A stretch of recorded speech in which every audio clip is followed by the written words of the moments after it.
Okay guys, you ready to go on upstairs for the tour of the upstairs?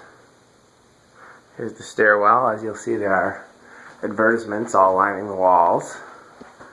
A late 70s Casablanca display on the ceiling.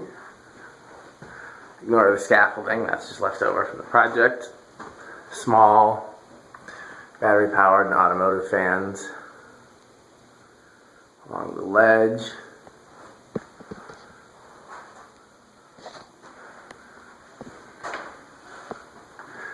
Ignore the missing security light. One of us will put that back eventually.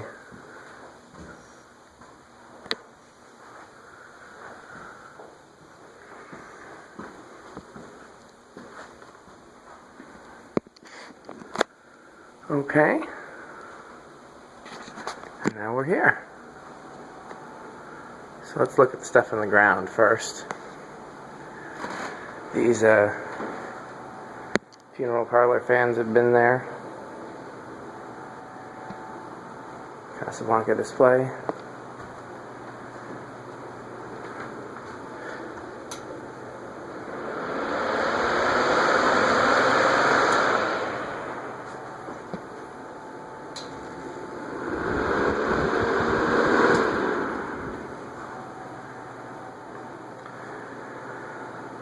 Mathis coolers.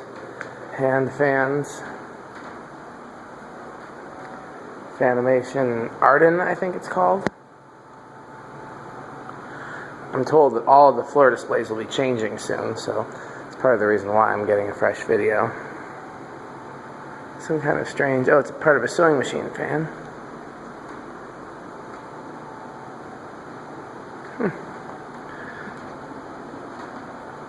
Hassock fans, some table fans, some fan lamps.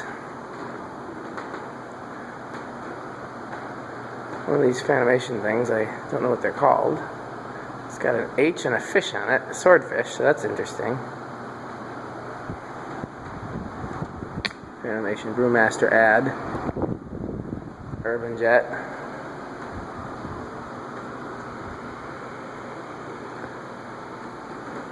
More Mathis coolers and wooden fans. A Fitzgerald. Some of these things, I've seen these in commercial buildings. I don't know exactly what they are called. Here's the contraband fan section. He's made these fans here. You can see them demonstrated in my videos with Connor. A couple GE twin window fans. Hallmark cooler. That big thing, cage thing, I don't know what that would be. Betty Boop standing over a fan grate.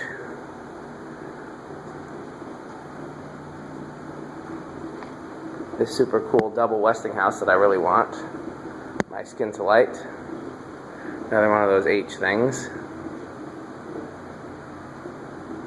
Century that needs to hang downstairs. I don't know what's going to happen with this New Orleans. Tom bought it for here. Actually, I found it on Craigslist. I was going to pick it up. The guy stood me up. But it was here in Indianapolis, so I asked Tom if he could pick it up for me, and he did.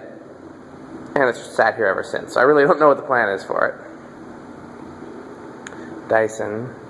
Tornado stuff.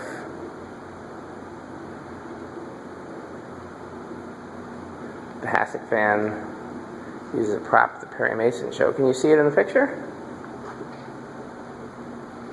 More Hassock fans.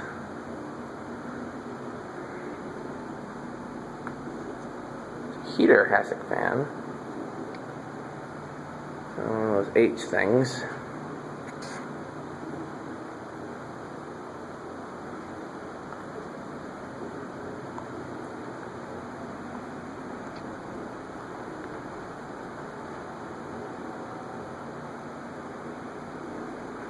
I like that little Westinghouse there.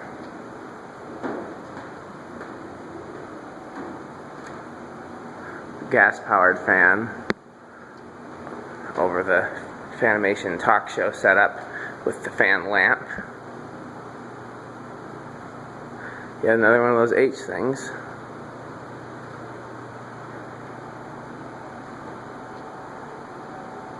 A giant Panama sign.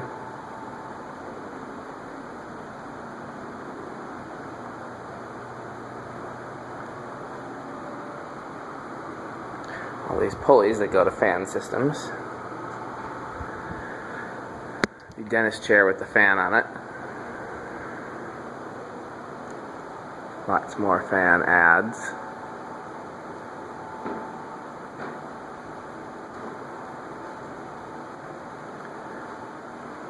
In this box here is a huge Casablanca sign that hasn't been unpacked yet. Brewmaster Packing Materials.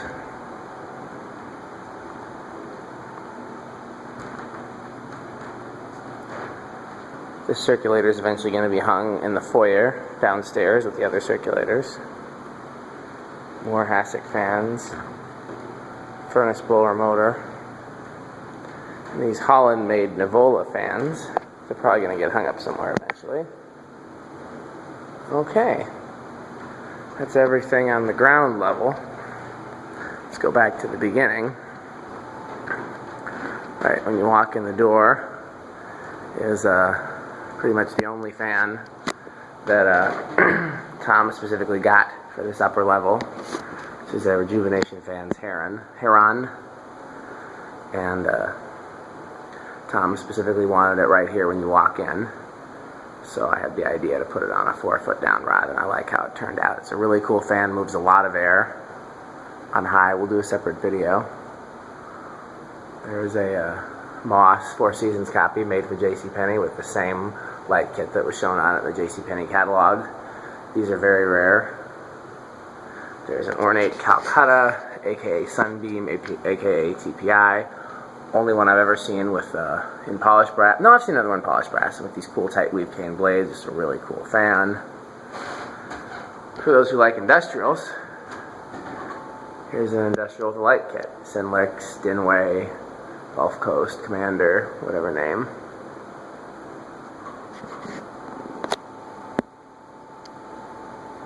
Hunter original with the ornate kit, including the wingtip blades, ornate switch cap, etc.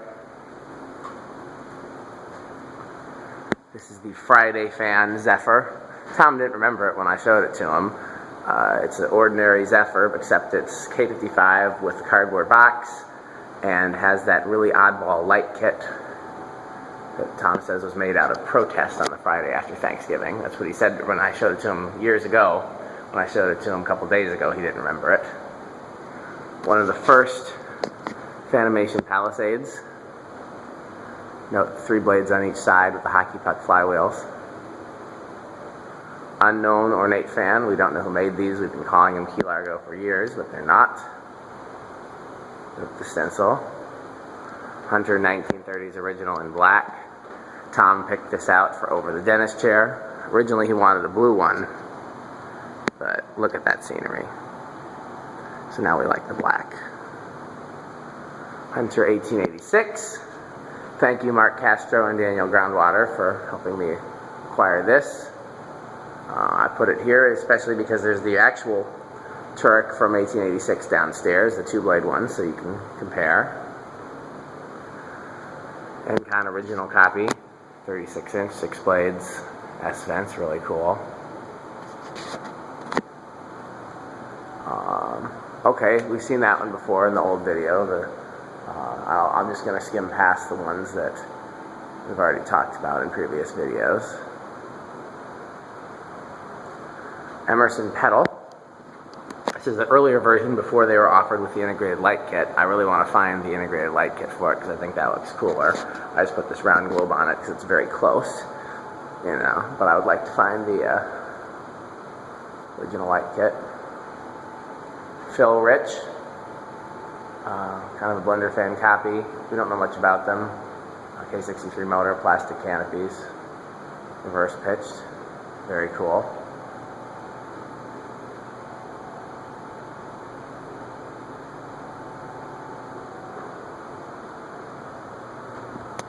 Emerson TriStar.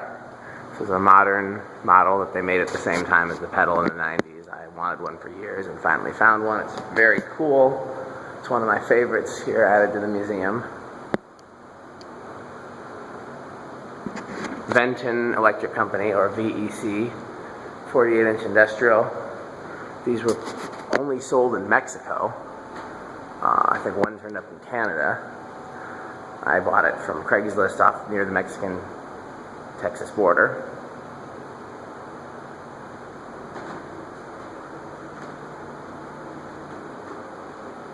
More stuff that was already there. Progress lighting. I can't remember if these are called the Apollo when they're ornate or not. It's the ornate version, stencil blades. Blades aren't original, but I picked them up for it, and they seem to look really cool on it. They might even be the proper blades for it, I'm not sure. Relight, Airmaster. I really wanted to have a 36-inch one, but I couldn't find the blades. So, this is 56-inch. Not sure what to call this. These turn up American Industries, Calcutta, etc., etc. 6-blade. It's got a 456 flywheel. The tiny little brackets there. It was variable speed, but the switch housing broke in chipping, so I put a replacement switch housing on it. I don't remember. You can. There's the variable speed knob is still on there. So there's still variable speed. 42-inch Newtone slimline with integrated light kit.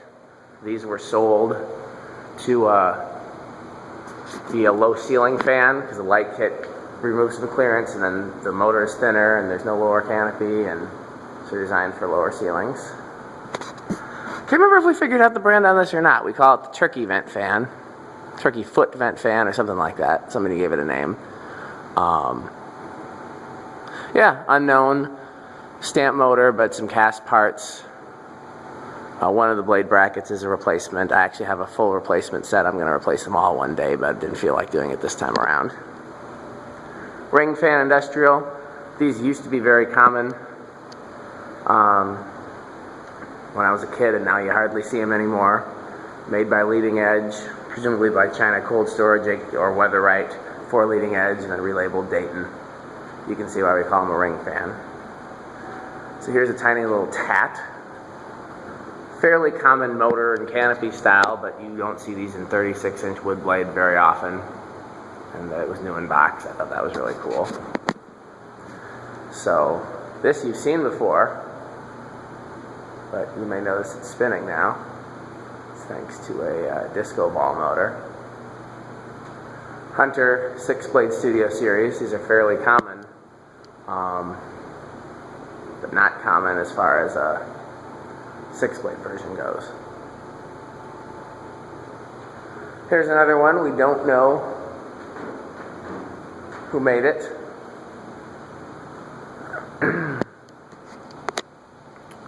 This is a same cast motor that's in Ritz and Progress and Moss and etc. cast iron with a plastic lower canopy that seems like a CEC. Switch housing similar to blender fan and Sonodair and all those. And I put a genuine Hunter light kit on it. I thought that light kit was really cool. I'm finding out you can't really see these light kits as well with the camera on, so maybe I'll turn the lights off and get a better shot. Here's the golden. Is this golden fan or new fan? I can never remember. But it's got the weird shaped blades that nobody had ever seen before. It came out of the dry cleaners. 56-inch, extremely powerful.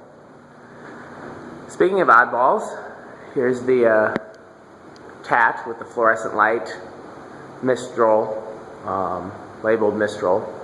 So that's probably the weirdest fan I've ever seen. Homestead Wind 1 polished brass integrated light kit. Not Wind 1, Whisper Fan 1. Did I call it a Wind 1? It's been a long week. Speaking of the wind, here's a Wind 2. They're fairly common, but I just got a lot of requests. People really wanted to see one, and so put one here. Pull chain is not to be touched, hopefully, because these are all operated on remote. Ornate Old Jacksonville. Copper Brone.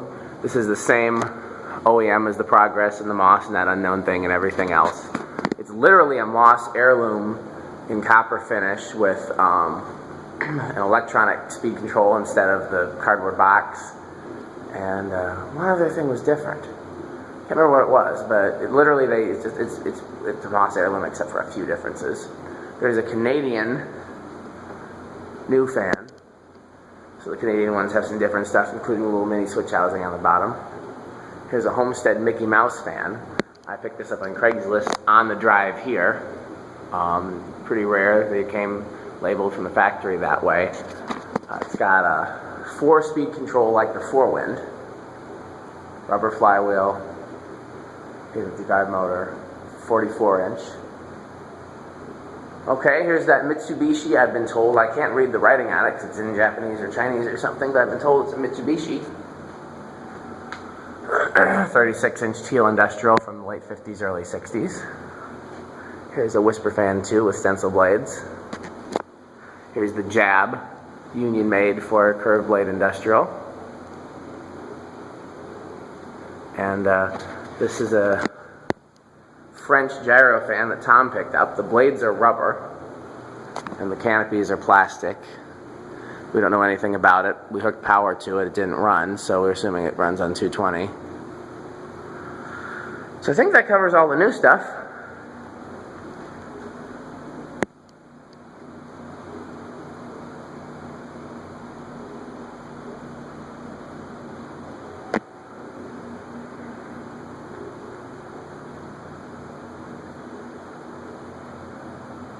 Just kind of walk around and enjoy all the fans. It really does look like there's a lot of them moving.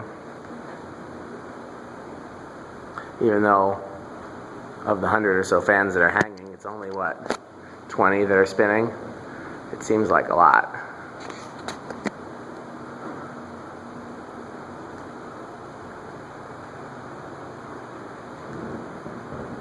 It'd be nice to one day have them all operable. Of course, we can't do that and have them all operable on high, because somebody would come in here and turn them all to high, and then we'd have a disaster.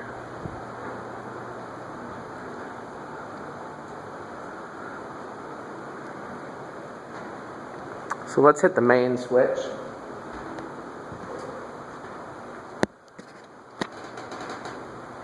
And you know what? I have main switches for other stuff too. I'm going to cover that in a separate video.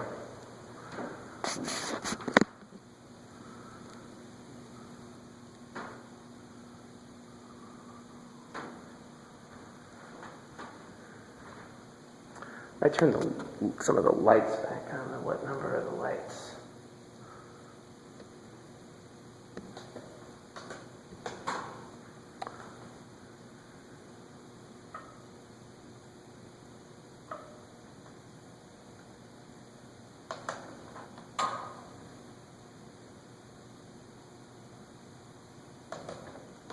Hey, nailed it. I'm going to turn that skin to light back on because that thing is loud. Tired of background noise.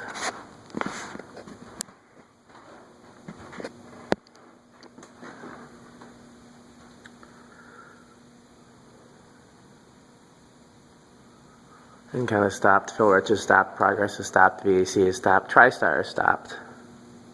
Ring has stopped.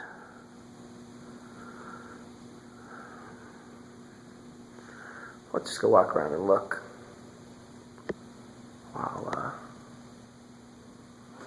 while the lighting is different.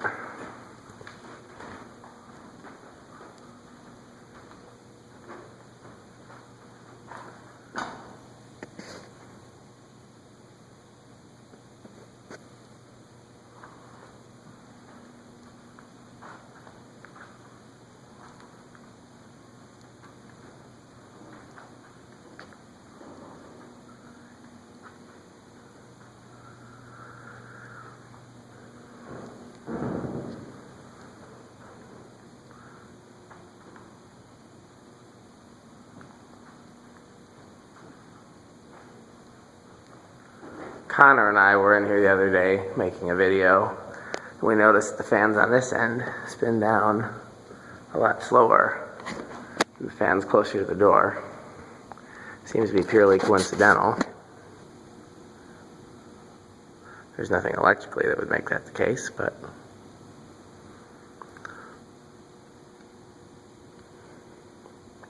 Tom and I are still discussing what to do about the cage lights. You can see he doubled them up. And he's going to put LED bulbs in them. Eventually, I'd like to have them gone and have more fans hanging in their place. So the question is, then where does the light come from?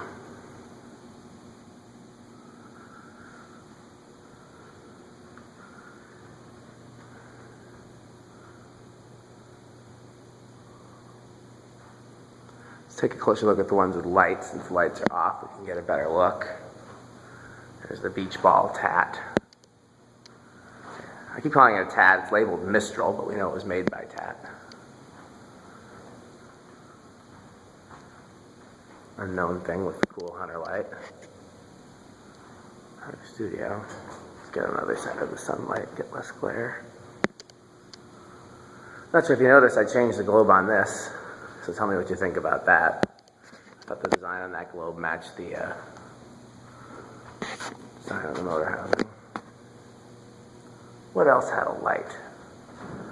My favorite, the TriStar. I don't know if it's technically my favorite in the whole room, but it is one of my favorites. The Pital.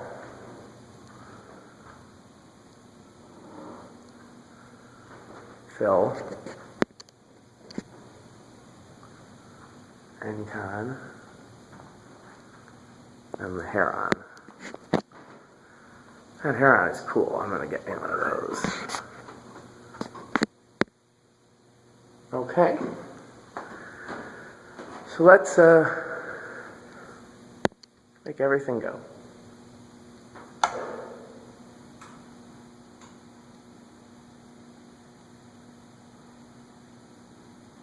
I wonder what the buzzing is from. Probably the disco ball motor.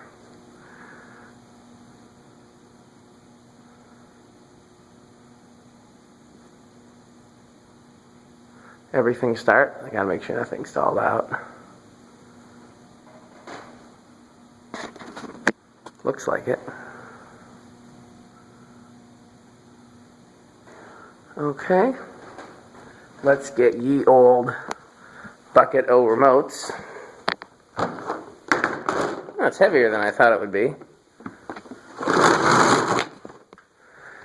Should have planned this ahead rather than trying to carry it in. Okay. So we're going to just turn them on to medium one at a time. That was the Broadway. Okay, here's the Heron. Medium. Did it take?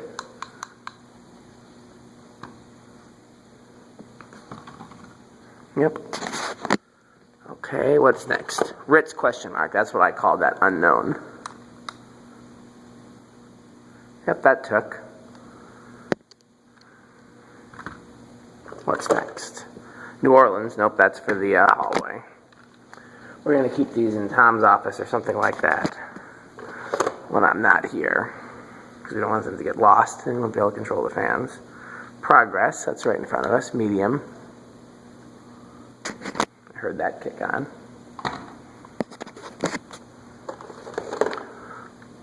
Wind. Now the wind all the way in the back and the remote is inside a steel canopy, so sometimes it doesn't always react unless I walk up to it. So we're going to put that remote aside. I might have to go up there and actually handle that. Studio 6 blade. Did that take it?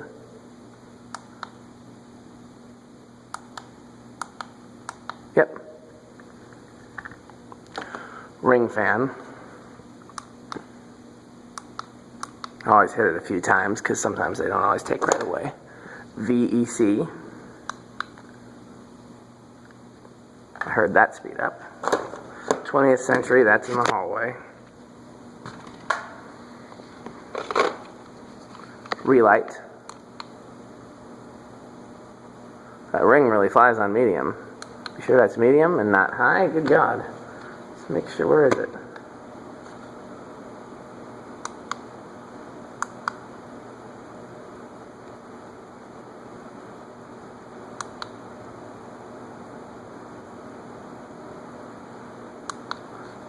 Okay.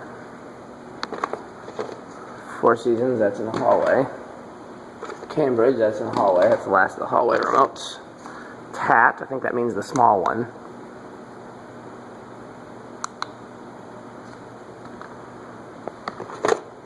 TriStar.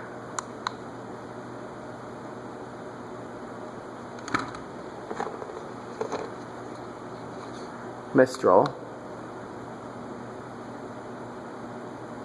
I don't know if you can see it from this far away. I'm going to turn the light off of the Mistol and then watch it turn back on. We'll get a close-up video of that later. Whisper fan 1.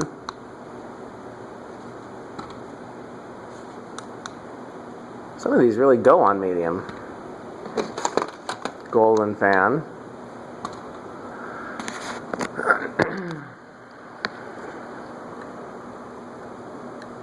Pedal.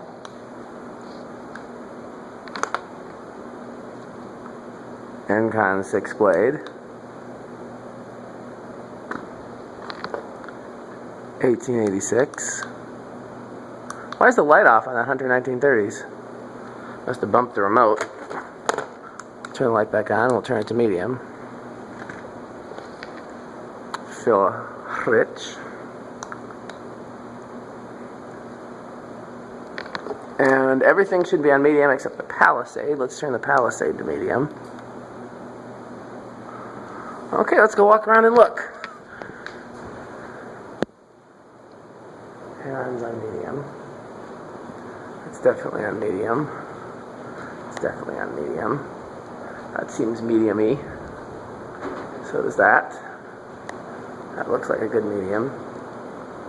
That could be medium. Medium. We've got some action out of the heat cycler there. High.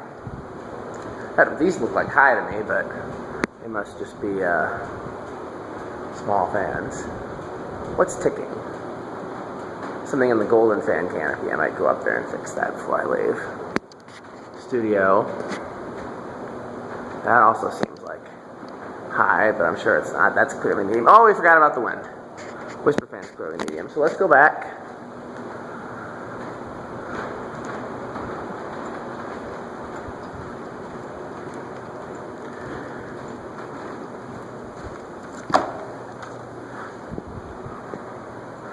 See how close we have to get to it. I'm just going to keep hitting it. Can't always tell when there's a difference.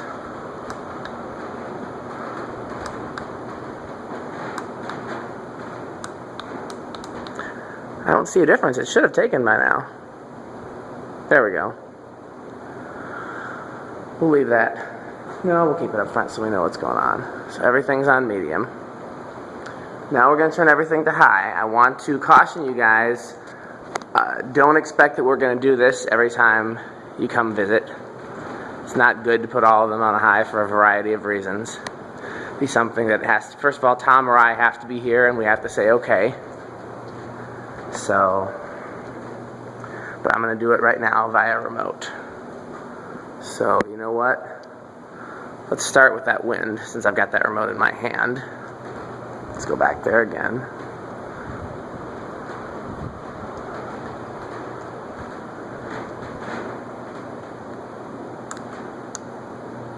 There we go, I heard it kick on.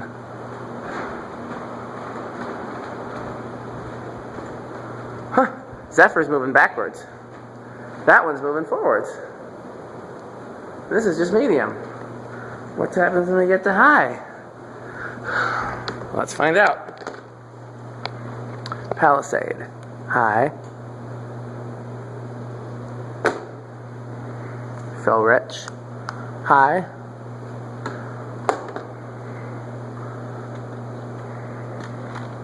Should I turn the light off on fans as I like the lights on. 1930s. High. 1886. High. Making sure I hit it a few times. That one sometimes doesn't react. Encon 6 blade. High. I heard that one. Pedal. Now, normally, guys, I need you guys to help me remember and help Tom remember, because we might not necessarily. I don't want to run the pedal on high very much because there's a rubber flywheel. I don't want it to break. So I'm going to do it right now. But when you come visit the museum, please remind us not to put the pedal on high. Same with the TriStar. They're the only two rubber flywheel fans. Okay. Those two, the Cambridge and the Four Seasons, are all rubber flywheel fans. So we don't want to run those on high very often. Here's the VEC. Heard that kick on. TriStar. So again, just remind us not to run those on high very often, because you don't want to break the flywheels and then have to see if replacements are available, and it's just, the pedal pull chain is wobbling against the glass a little bit. The Ritz thing. Oh, that really jerked around. Mistol. Yeah, when you can see it jerk, it's easier to know. Golden.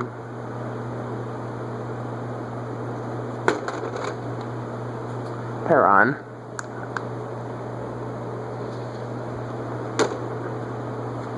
Whisper Fan 1. Progress.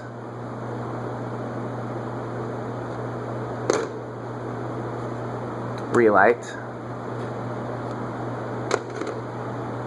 Ring.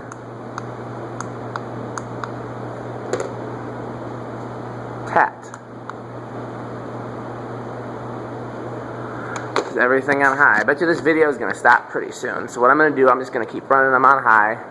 Ah, look, everything is spinning. And I'm going to start a new video once this one stops. That's going pretty good. That unknown Key Largo thing is going really good over there.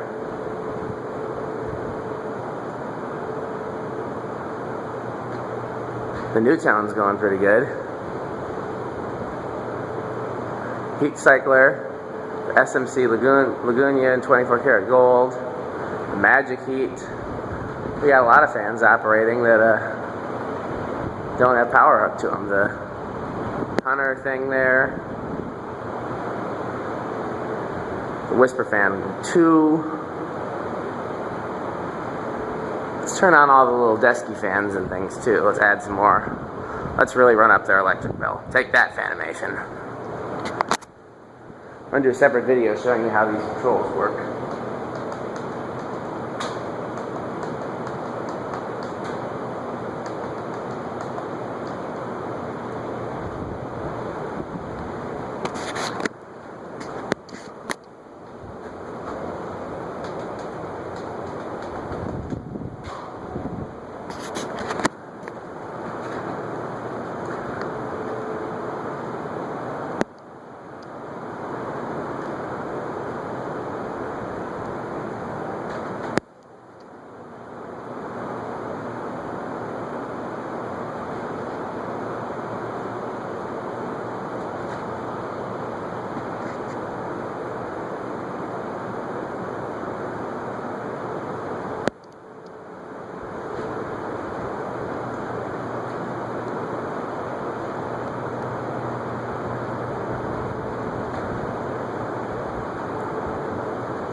Did I even notice that thing was going before? That patentish unknown thing there?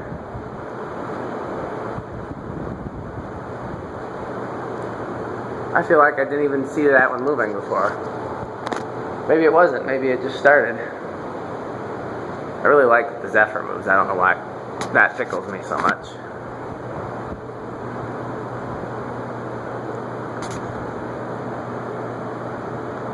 Oh, the Avalon's moving. I've never seen that before.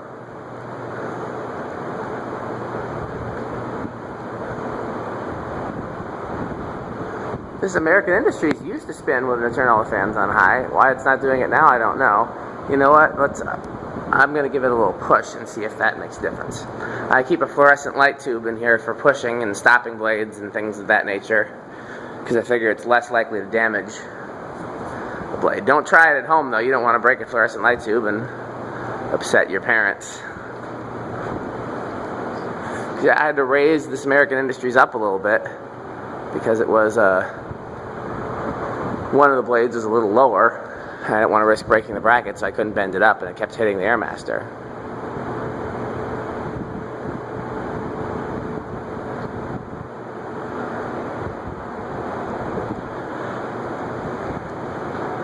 Man, it's really hard to pick a favorite. For some reason, I love that Whisper Fan 1. I just think that looks really cool over there. I'm not counting the old stuff that's there already. I'm talking about just the new stuff. Oh, the Avalon. Hey guys, I was filming my video tour of the upper level here, and I was going through all the fans on all 3 speeds, and I was about out of time, so I said I was going to do a second video turning everything off and letting it spin down. So that's where we are now. I want to reiterate that we're not going to normally turn them all on high, so please don't ask for that every time you come. And please help me and Tom remember not to turn the pedal, TriStar, or the Four Seasons or Cambridge on high very much, because they all have rubber flywheels and I don't want them to break and have to replace them, and high is a lot more stress on flywheels. Okay, so you ready for the magic? We're going to cut the power. Let's do all the little desky stuff first. So let's start here. All units off. Go over here. All units off. I'll do a separate video where I'll show you those controls and we'll be more specific, but other than that. So you ready for the master switch? 5, 4, 3. Tricked you. Now, Connor and I went through this before, so I kind of have an idea of what fans are going to stop first. I know they're all on this side, so I'm going to keep the camera on this side for now. That NCON stops really quick. Looks like it's going to stop before the Zephyr, which is not even powered. Well, maybe not. That patent over there is still going. Newtone's still going. A lot of stuff that wasn't even powered, that was just powered by wind, is still going.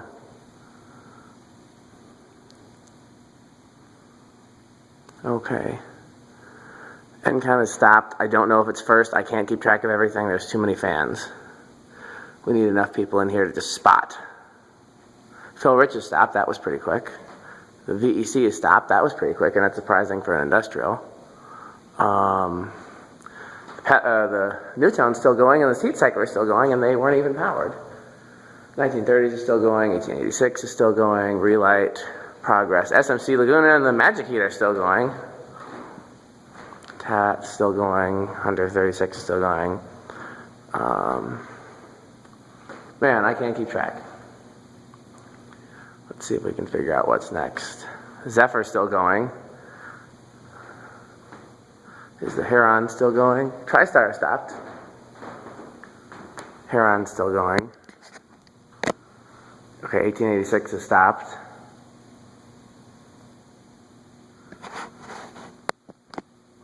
Pedal's still going. Whisper Fan 1 has stopped. Newtone's still going. Heat cycler is still going. Ring fan still going. Golden. I know the ring fan is going to take a while to spin down. I know the TAT will. Okay, everything over here is stopped. Nope, 1930s is still going. That used to be one of the first ones to stop, so I'm glad I added some more oil to that. It needed it. Okay, that one stopped. What about the Heron? Heron has stopped. Relight's still going. Pedal is stopped. Heat cycler, which did not have power applied, is still going. Ring fan has stopped. I thought that would be take longer. I'm surprised. Relight's still going. Relight's probably about to stop. Studio 6. Okay, that Ritz thing has stopped. I didn't even notice when that stopped. It's hard to see behind that Quasel.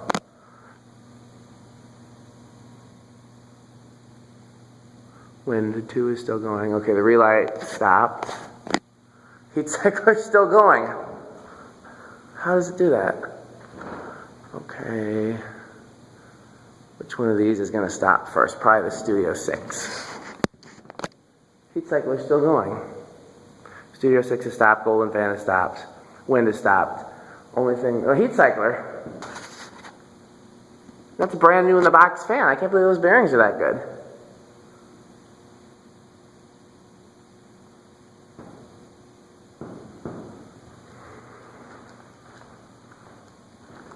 And this bugger is still going.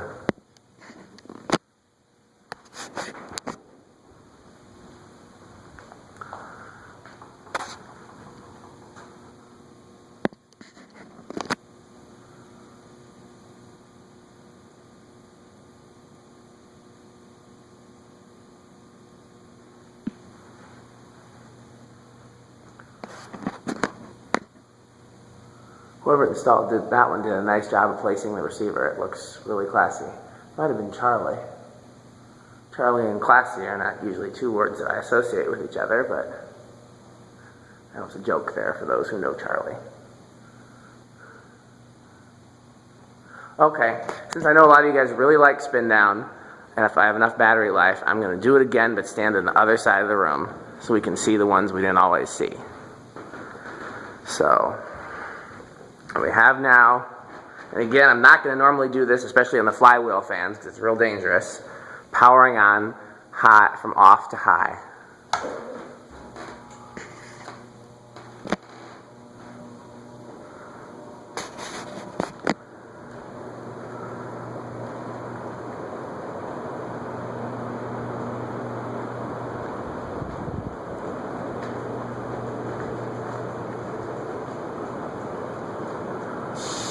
That was the air compressor.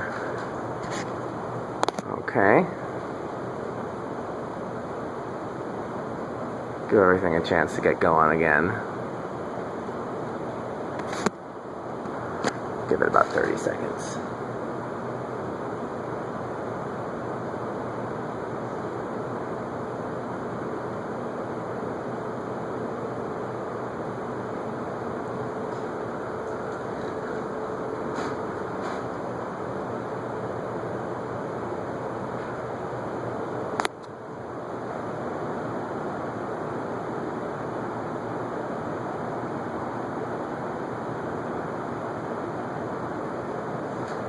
Okay.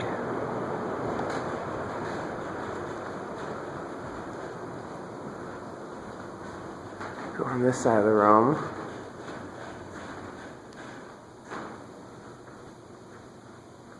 Because among the first to stop were the VEC, the Encon, and the Phil Rich. We can see those all from here.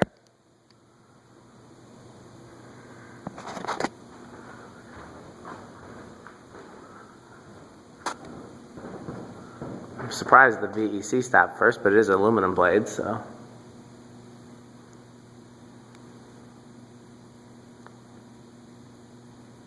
Encon stopped. VEC stopped, then the Phil Rich. Okay, let's go down here. This Ritz probably stopped a lot sooner than I gave it credit for last time. I'm calling it a Ritz again. We don't know for sure that that's what it is.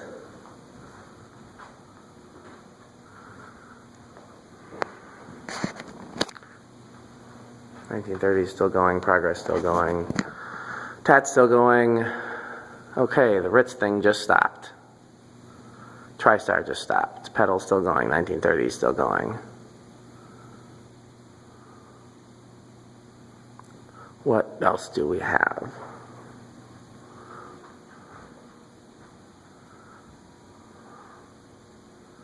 Wind still going. Whisper fan 1's about to stop, maybe? Maybe. Ring still going. Pedal still going. 1886 stopped. 1930s is still going. I can't see the Heron.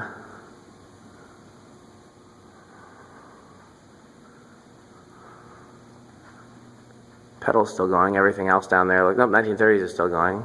Newtone's still going. Relight's still going. Ring's still going. Studio. Okay, that one stopped. I missed it, but it stopped. Still going, still going, still going.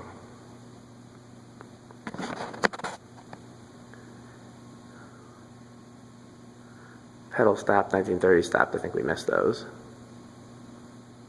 So, it's impossible to get everything at one time. There are just too many fans in here. Again, one day we'll get them all powered. Maybe just permanently set to low on the pull chains or variable speed controls or something. Maybe we'll do that. Maybe it'll just be ones that don't have an internal speed control like industrials that are on remotes, and the rest will be on pull chains, and the pull chains will just stay set to low. I don't know. It'll be. This was a huge project. This was a much bigger project than hanging the other fan. So, ring stopped. Studio's about to stop. Let's see.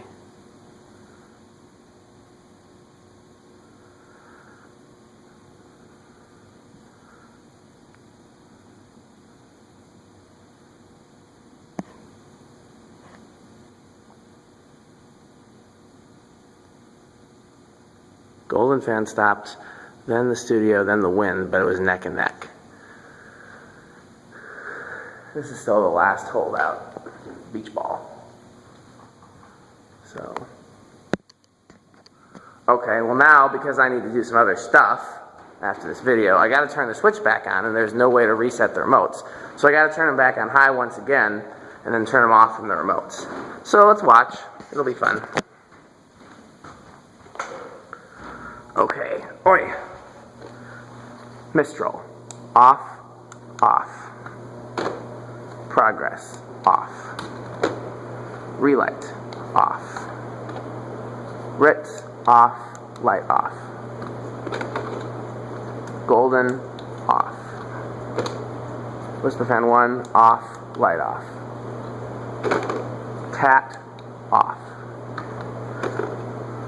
TriStar, off, light off. Ring, off.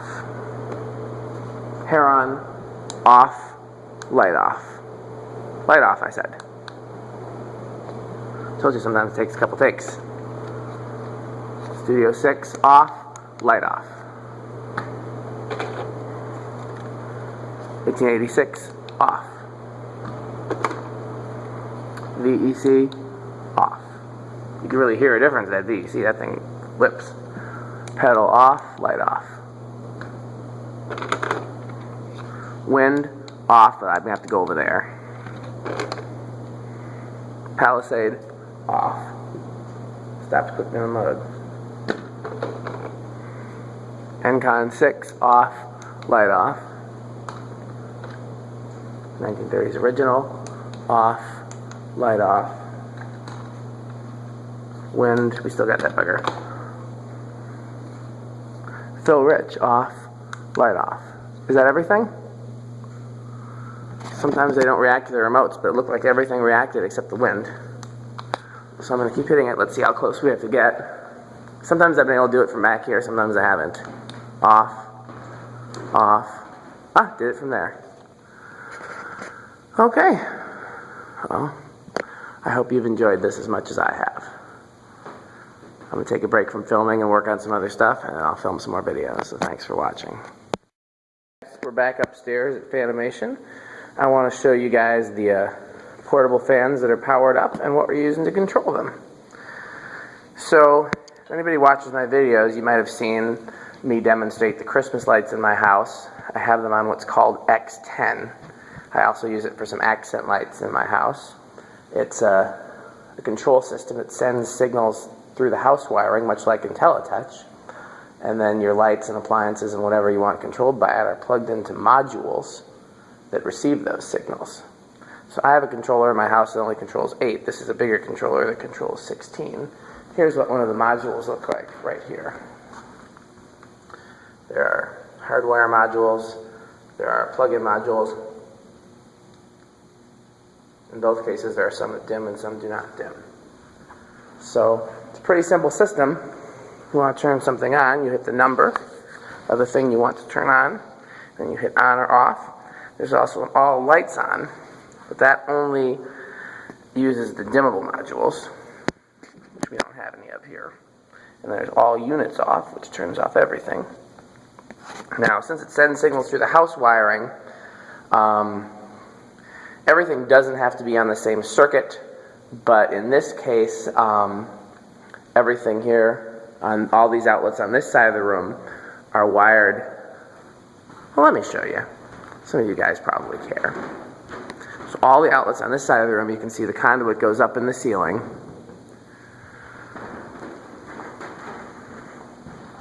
And comes out and goes to this panel right here. And All the outlets on the other side of the building are fed down here, and they go through to a completely different panel, a completely different power supply, and it even comes in a different place. It's not even connected to this stuff. So basically a control plugged in on this side won't talk to modules on this side, and vice versa. So all we did is we got two controls, one for each side of the room, and they're both set to the same house code. The way that it works is there's a house code, A through P, and then the controller gets set to that house code, and every module gets set to that house code, and that each module gets set to 1 through 16. So you can control up to 256 of these things in the same house if you have one controller for every house code, so 16 controllers and then 16 modules per controller. Anyhow, the reason I'm telling you that is because these are both set to A, but this one is A9 through 16, and this one is A1 through 8, and most of the time they don't react to each other. So let's go through them one at a time. That's all I got to do. One on, and that turned on this funeral fan here. I have the fan itself off because those things are noisy.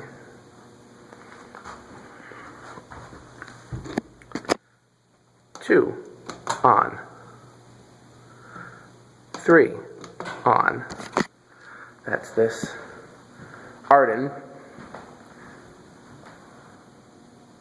All the portable fans are set to low, just to try to keep the noise down in here.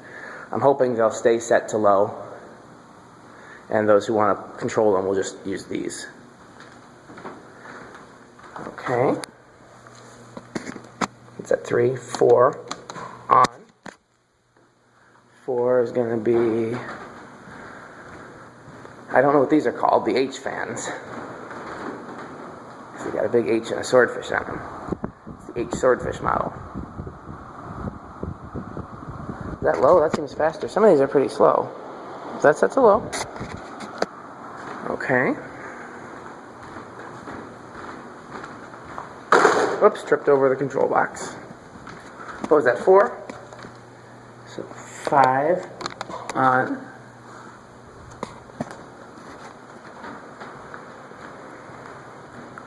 Takes us to this little urban jet right here.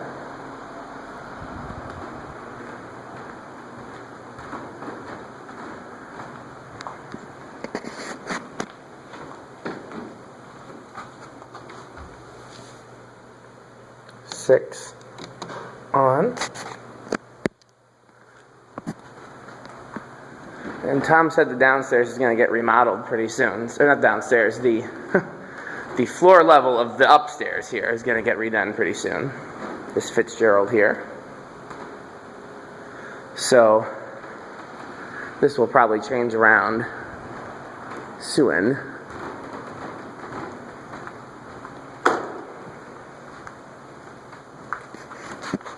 What were we on? 2, 3, 4, 5, 6. I think we already did 6. I'll try it again. No click. 7. Yep. When you hear a click, you know that it's turned something on. The dimmable ones don't click, but all the non-dimmable ones do. So next is, oh, that was the scintillite.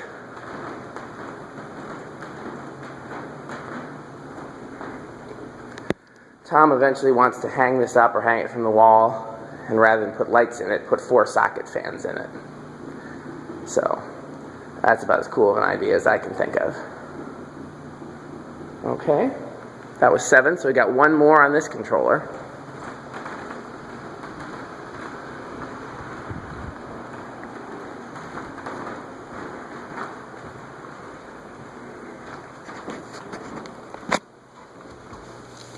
Eight on.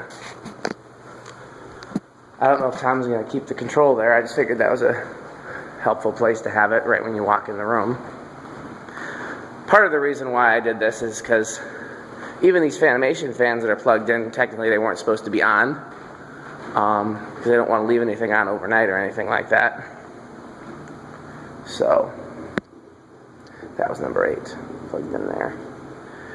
So I devised this system so that if Tom or Christy or whoever's dealing with the museum on that day, coming in and closing it up for the night, they can just hit all units off on both control pads and not have to worry.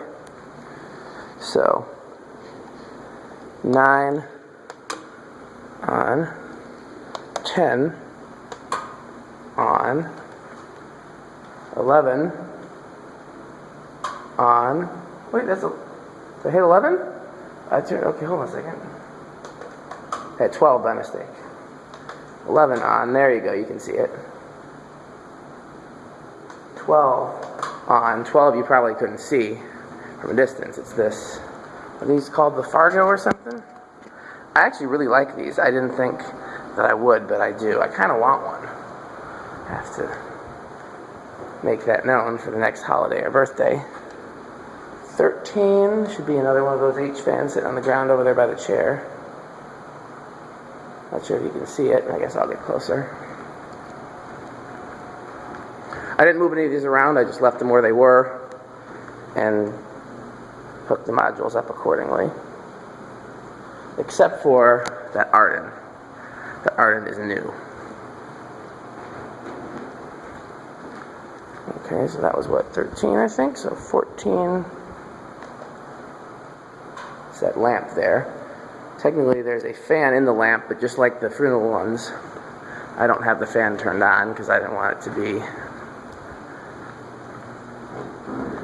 an issue. Can you see the fan in there? There's a switch in here somewhere. Watch, I'm going to burn my hands trying to find it. There it is.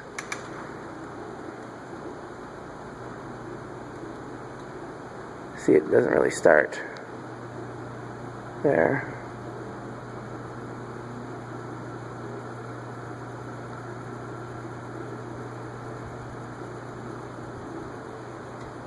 Did it start on low?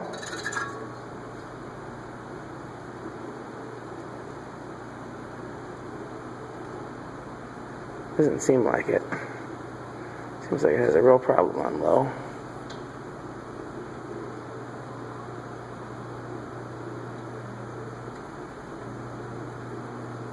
We'll leave it on for now. That was what, 14? So we got one more on the ground.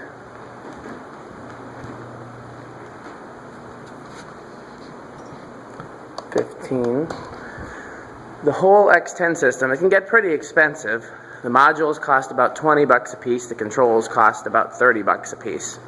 So for everything here, it was about $400. So you have to save up if you want to do your whole house with it. Radio Shack used to sell it. I never even noticed that Casablanca sign there. Radio Shack used to sell it, and I got mine on clearance there. The control was 5 bucks, and I think the modules were 12 bucks a piece, but that was back when I was a kid. I've had it that long. You can find them used on eBay pretty cheap, too. Tom didn't want used, and we didn't want used here. Number 16 is a wire-in module wired into the ceiling for the disco ball motor for the wicker fan.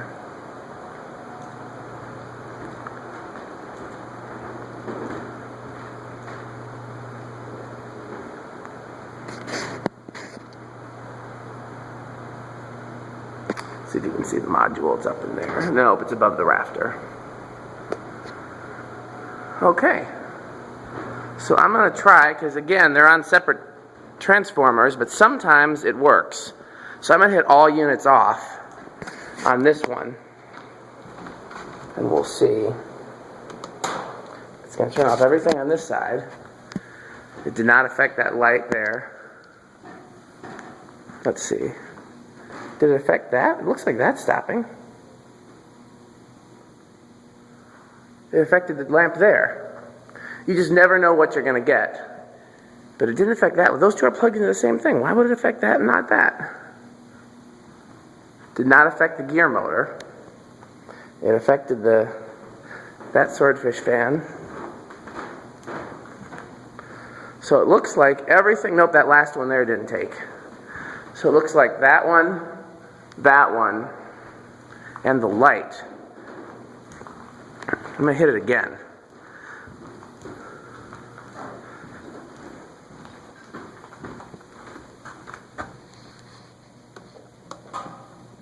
Wow, now the light went off. But the gear motor is still going, and I think the thing down there is still going. Because again, it's sending signals through the wiring, and if there's interference or if something else gets in the way, and especially these are being from different power supply transformers, I mean, it's the likelihood of it actually going. So let's turn them all back on. 1, 2, 3, 4, 5, 6, 7, 8, 9, 10, 11, 12, 13, 14, 15, 16 on.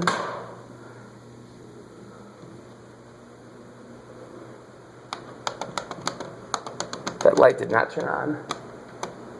What is that light? What is that light? 10? Do it then. Now it turned on. Let's see if everything's on. It's so funny to me. Sometimes the stuff reacts to the... Everything on this side should be on because this is all on the same power supply. On. So again, there's two controls, so no one has to even worry about this here, because Tom's not going to think about this kind of thing. He's got more important stuff on his mind, but I'm just curious. This is for my own curiosity.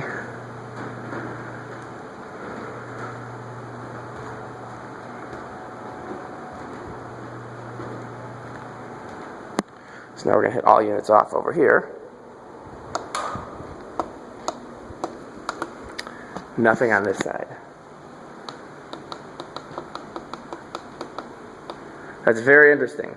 That side sometimes will talk to this side, but this side will never talk to that side. So,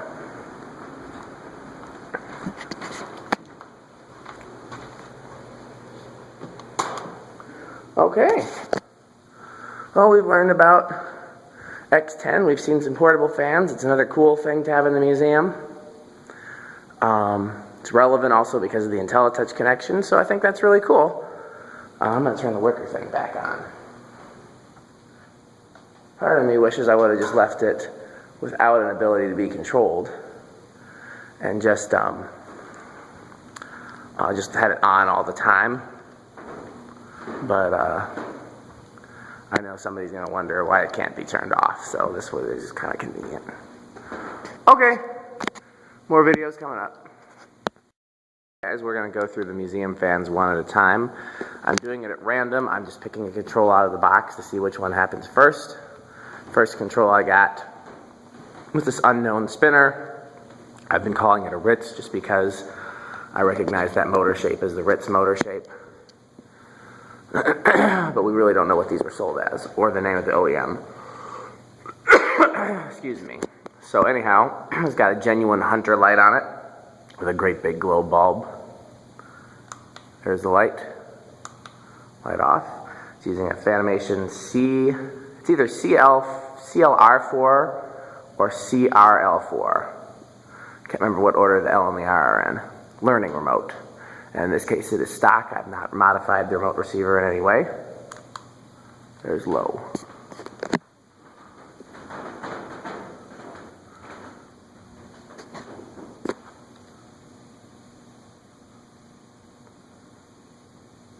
Medium.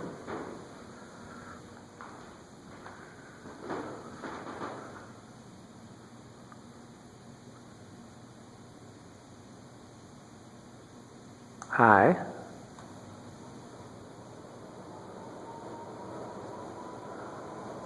Thing whips on high. Look, it's turning that contraband fan. See if if I stand directly under it, I get a breeze, really strong breeze. If I step back, not as much.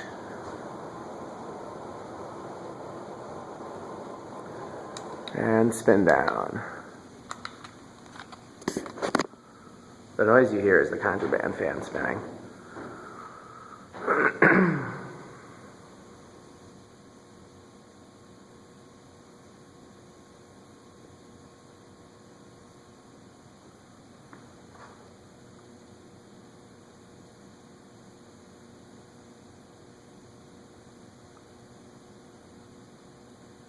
That is a brown painted down rod, galvanized pipe. This is not a factory or original down rod. I believe it's a 1 foot down rod. I had to be a lot more creative with down rod heights this time around because things are spinning and things are closer together, and there's just a lot of fans. Lots and lots of fans.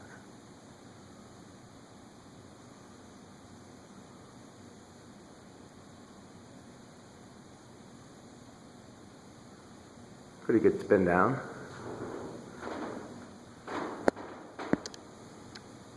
Okay, next fan. In the last video, I'm just grabbing remotes at random. Next remote I grabbed goes to the wind. This one, because it's the remote receiver is concealed inside the steel canopy and steel outlet box. Sometimes it doesn't react from a distance as well. That's low. This actually came with that long down rod. And I've been waiting for an opportunity to use it. It's much longer than I would have put it on, except these use a proprietary down rod, and I didn't want to cut it. So, yeah. Medium. It's quite a loud hum from it. I wonder why that is. I can hear this one across the room. I've tested these at my shop and they're quiet, so you never, you know. Matt Braun put this one up. I think it was the first fan he put up. It was a huge help. Definitely move some air if you stand directly underneath it. These are known for being very powerful fans. And off.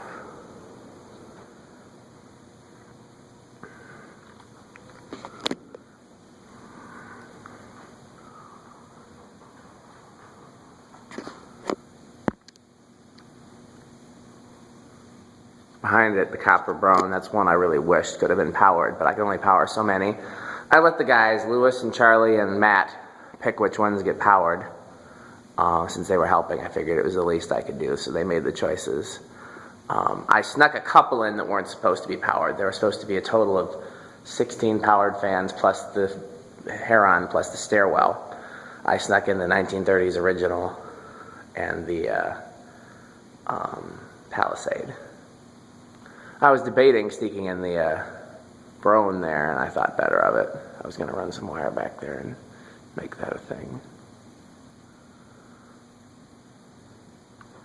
Maybe in the future. That and the Whisper fan, 2. So, it's not wholly intentional, it's not wholly unintentional. There are little pockets of similarities. Like there's a little homestead pocket here. There's 4 homesteads in this back area. There's a little Evergo pocket too. You know, I want it to look like it's random, but if everything was just equally spaced and like there were no homesteads next to each other, you would know that wasn't really random. Because true random has some stuff that, you know, is coincidental.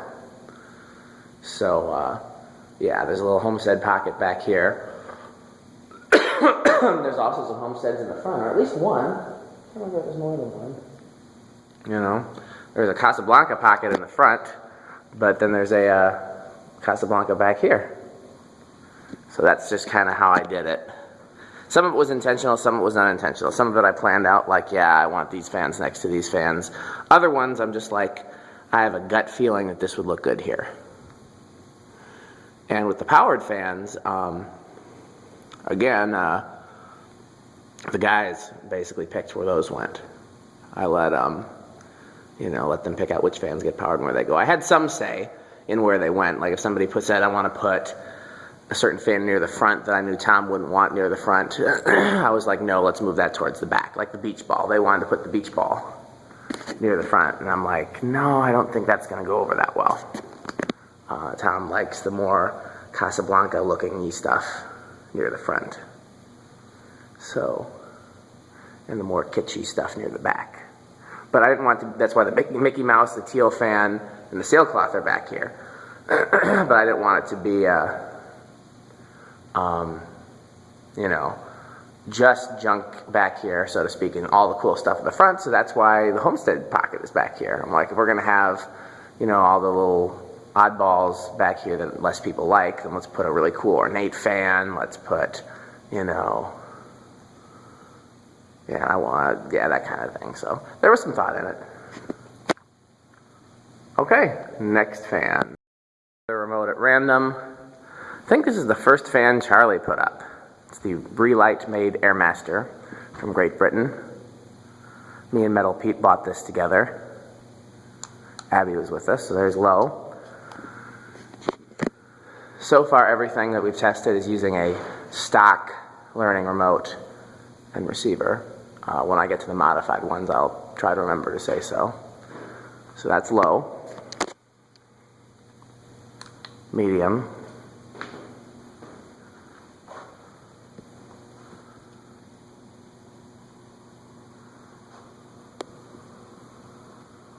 Look at that blade bouncing up and down next to it.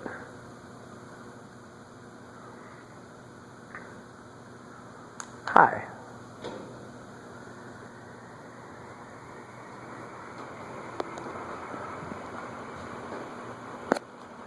These are cheaply made fans, but they are effective air movers. They have the thinnest blades, the junkiest motor housing. Okay, it wasn't, in the bulk video, it wasn't moving the American Industries, but it moves it when it's on by itself. That's very interesting. So it's a cameo by the American Industries, trying to get some shine. I would love to have that power, but that flywheel is too fragile. Okay, oft. Yeah, that was one of the things that I told the guys when they were picking out which fans to power. I said, I don't want to power any rubber flywheels, but we can make some exceptions. And we all agreed that the pedal and the TriStar were worthy exceptions. But nothing else with the rubber flywheel got powered. So that was, other than those two, the Homestead, Mickey Mouse has a rubber flywheel, Old Jacksonville has a rubber flywheel, this American Industries has a rubber flywheel. And the Key Largo thing, it's not really Key Largo, but that's all we know it as, the Friday Zephyr, those are all ones that were nixed because of rubber flywheelness. So if we eventually power them up, I will just have them permanently set to low and then use an on-off remote. And then that way, excuse me. That way,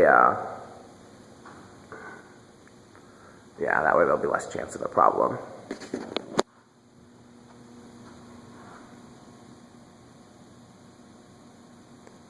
I think it's a pretty good spin down time, given that it's aluminum blades and, you know. I think I'd oiled this one. I think this one has the benefit of oil.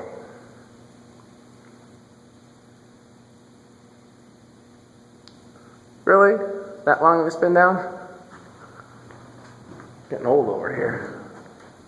Sit in a chair.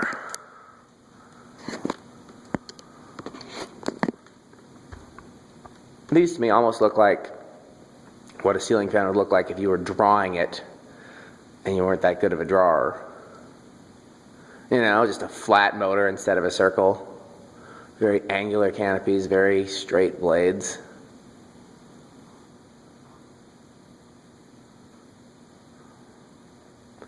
Very long spin down.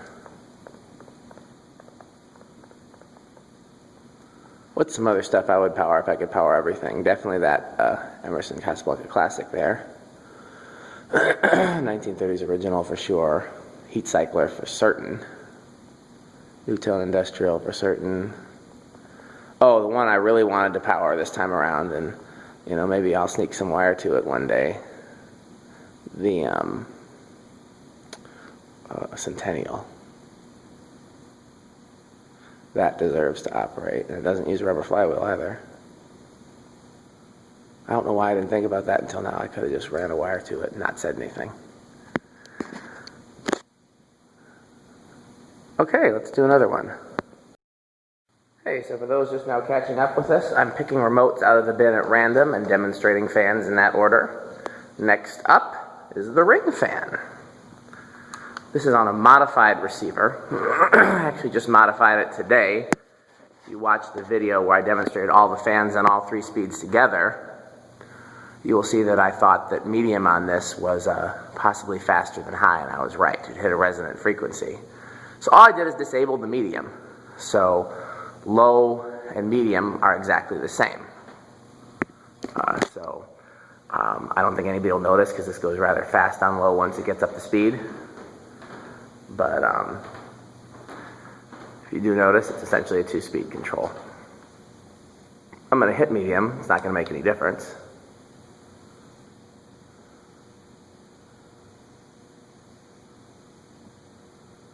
I feel some air from it though. Excuse me. Okay. Hi. I'm going to go get some water or something while it's getting up to speed. I've got waters all over this place. Been working too hard this week. Need to stay hydrated.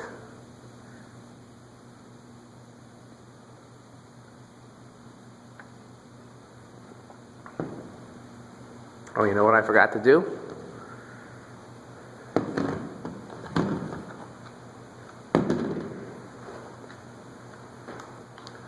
Turn the light back on that Ritz. I want the lights on and all the fans I'm not testing, just to get more light in here. Okay, so you stand directly underneath it, you get a good breeze. Step back some, I don't really notice as much. Okay, let's go off. And I know spin down is going to be crazy on this one, because this has been one of our runners-up in the spin down contest, I think.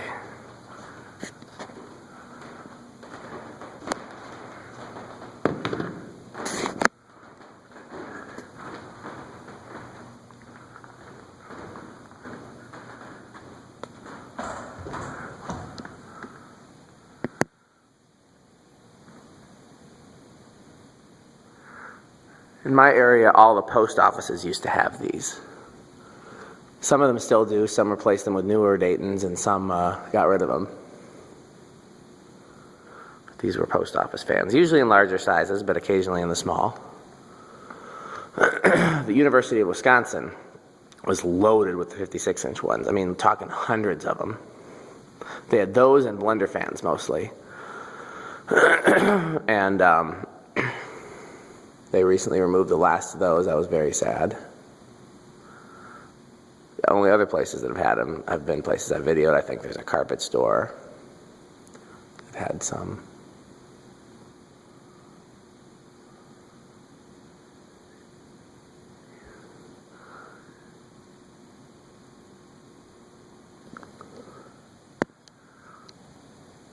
So that's the original down rod that it came with. The Relight, I forgot to mention, is also the original down rod that it came with. What other fan did we video?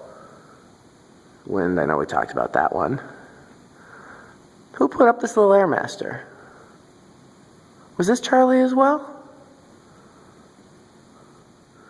Matt did the Wind, I did the Unknown and Ritzy Industrial. Charlie did the Relight. I don't actually know who put up this.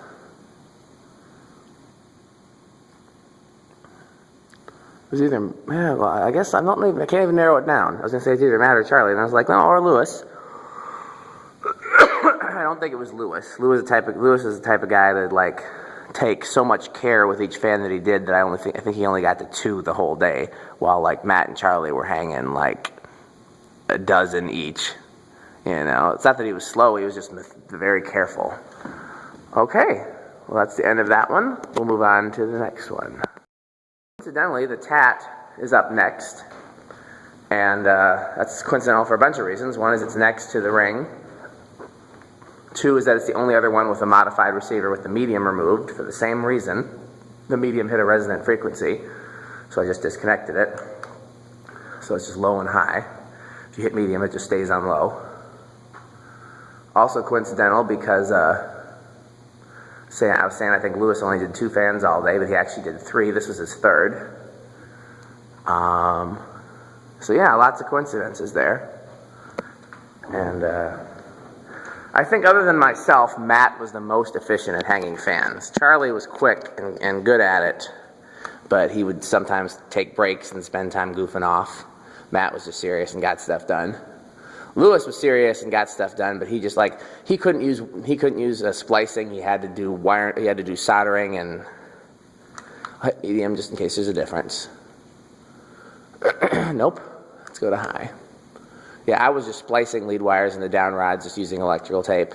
Lewis insisted on soldering with heat shrink tubing, which is much more professional and a much better way to do it. Just it didn't bother me either way. So well, that moves some air. I can feel it right here. I'm not even going to get up if I don't have to. This was new in the box, by the way.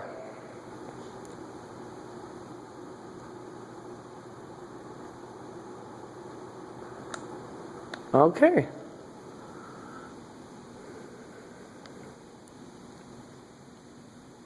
Yeah, while they were here, I spent most of the time, I didn't hang many fans while they were here. I spent the time doing prep work so that they could hang the fans. So like, for example, they decided they were going to hang a fan. I would find all the parts for that fan, and I would go and find or cut and paint a down rod of the appropriate length and finish, and I would, be doing all the stuff, so all they had to do was stay in the room, put the fan together, and put it on the ceiling. And also, sometimes programming the remotes was a two-man job, and if it was, then I would help with that. So I was on the ground, moving around, like ground here and ground downstairs, and in the warehouse and everything else, most of the time when they were hanging fans. And then Matt and Charlie left. And Lewis and I kept hanging fans, and that's when I started doing more stuff up on the ladder. And Lewis and I got the Palisades about half done, and Lewis had to leave. And I finished the Palisades, I think, the next morning. So I wasn't counting that as one of his three. I think Lewis's three were the Heron. I know the Heron was his pet project. He did a great job. The Progress, this little tat, and the Palisades. Matt and Charlie did so many, I don't know all of them, and I'd have to really look and see. We all worked on the Phil Rich, because the Phil Rich had some problems pop up, so I know all three of us worked on the Phil Rich over time. I think Charlie did the Hunter Studio. Matt and Charlie together. Charlie started it, and Matt finished it. Charlie mostly did the Mistol tat, because he loved it. But I had to help him with some tricky stuff. Okay, we'll do the next one. Okay, next one remote we picked up at random is for the 6-blade Hunter here. I believe that's on a piece of black iron pipe for the down rod. I'm trying to remember who hung this fan. And I feel like I had to step in and help with something, but I don't remember what. This might have been Charlie's doing.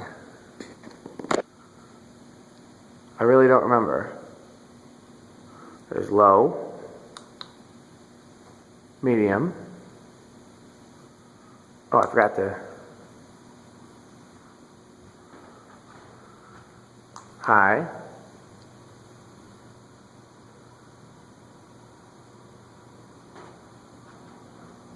You stand directly under it, you get a good breeze. Oh yeah, you really do.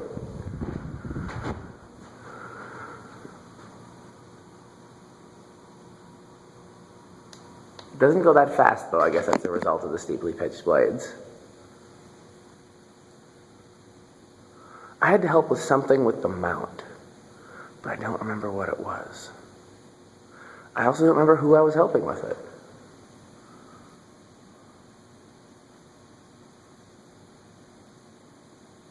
So yeah, big thank you to those guys for helping.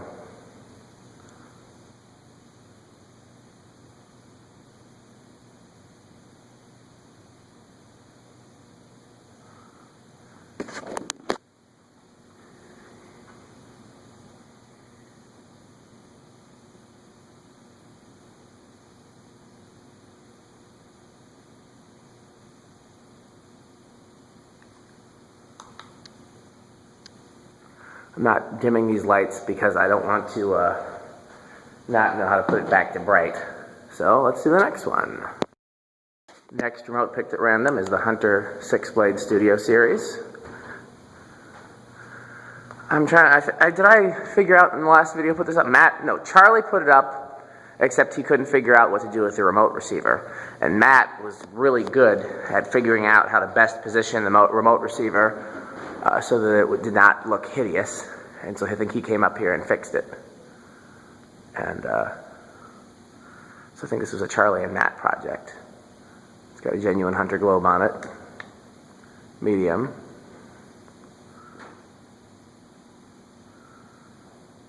Remember, one of the guys, I remember which one it was, saw this and was like, hey, why is this going in the museum? And they're like, oh, it's 6-blade. That is cool. Remote is stock. Down rod is a genuine polished brass, I think Hunter down rod.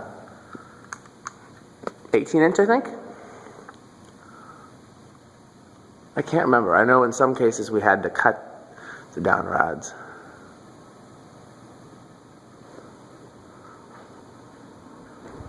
Okay, you feel a good breeze underneath it. Making a little bit of a noise. Wonder what that is.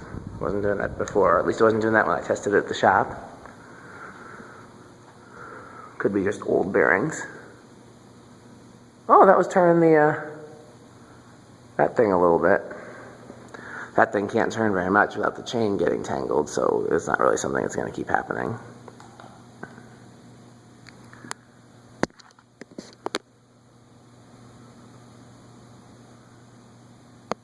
Yeah, the zoom function of this camera is not great. Man, every fan that I see in here, I'm like, I'd like to power that up. I'd like to power that up. I'd like to power that up. This is one of the longer spin downs, I think. I remember it taking a while in the bulk spin down videos. So I'm going to pick out the next remote at random while that spins down. There's no reason I can't save time by doing that. Okay, reaching in. Okay. Next up is the pedal.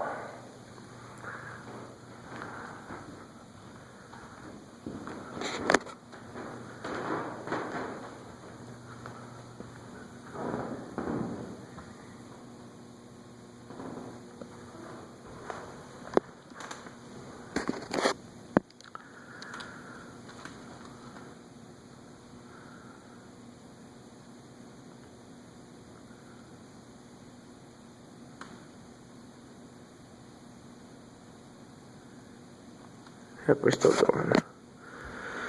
Yep, I'd like to power up just about everything here. I'm just looking across the room and I'm like, yeah, I want to see that go, I want to see that go, I want to see that go. That Caribbean breeze, that mini blender fan with the pull chain out the center, the Crompton Greaves. I don't know what I'd do with the energy reduction systems. That's such a strange fan, but I'd have to figure something out. Maybe just set it to low permanently, set the lights on, and put it on an X10. Because,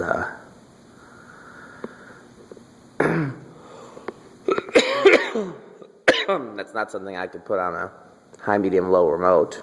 And if I wired it all to the light function, what I was going to do if I needed an on-off remote was just wire it to the light function and then set that to be for a fluorescent light so it couldn't dim. But there's so many fucking, excuse my language, we'll edit that in post.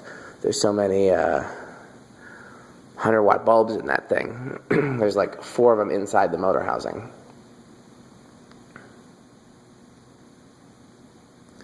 And then there's another 4 60-watt bulbs. So those light receivers are rated like, excuse me, 190 watts. So, yeah, with the motor housing alone, we're exceeding that. I could do 25-watt bulbs and everything. 1, 2, 3, 4, 5, 6, 7, 8. That might be what I'd have to do. Set it to low. Change all the bulbs at 25 watters. I don't know. We'll figure it out if it ever gets to that point. Okay, the pedal is next. Hey guys, so I've been picking remotes at random and testing the fans one at a time. Next up is the Emerson pedal. There's the light. Low. This is on a stock remote. And I'm trying to remember if that's no, that's not a painted down rod. That's a Fanimation down rod. Fanimation stock, some 1/2-inch down rods. And in this case, that's on a Fanimation down rod. So there's the low. Medium.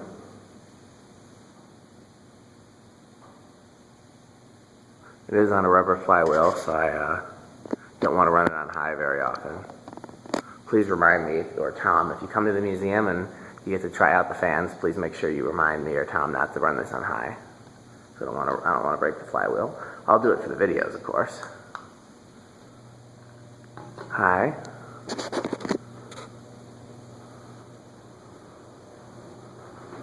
Where does this one? Okay, directly under it. Directly under it, you get some air.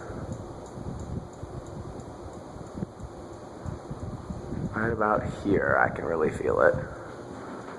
I step back, not quite as much. Off, light.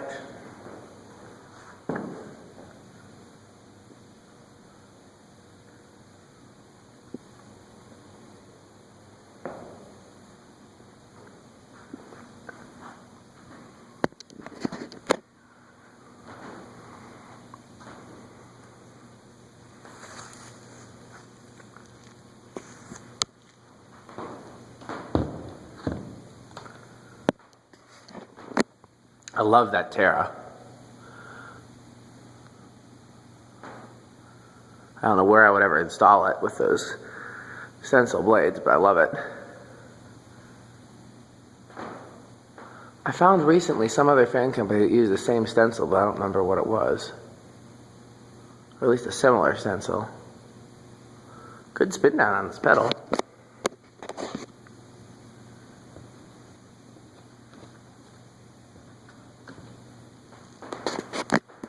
I really want to find the integrated light for it. This is an older version that had a switch housing.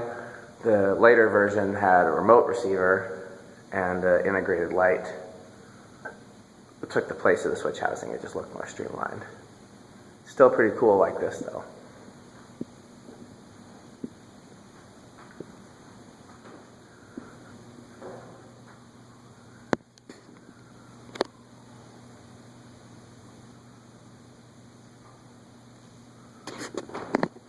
Spin down be long.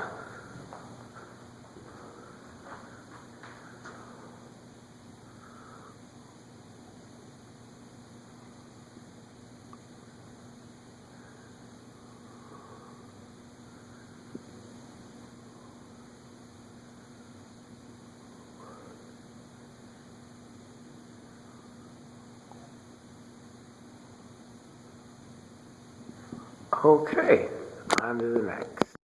Hey guys, for those just catching up with us, we're playing remote roulette. I'm just picking a remote at random and then demonstrating that fan.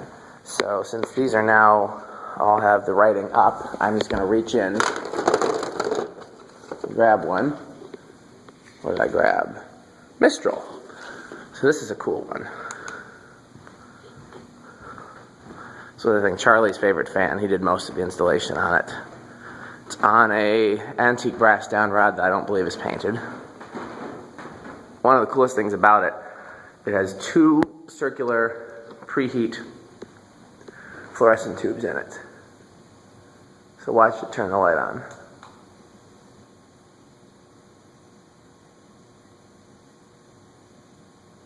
Isn't that cool?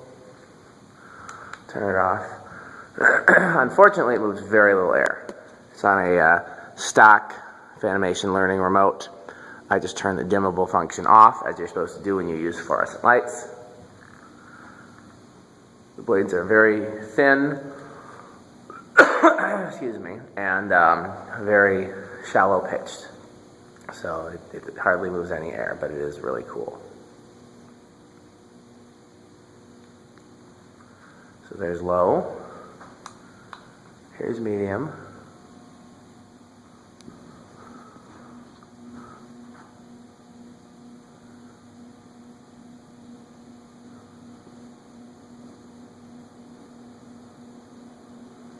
It's going pretty fast on medium.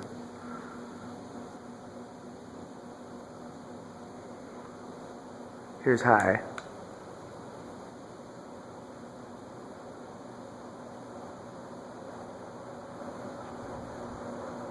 So I can feel some air from it, it's just not incredible.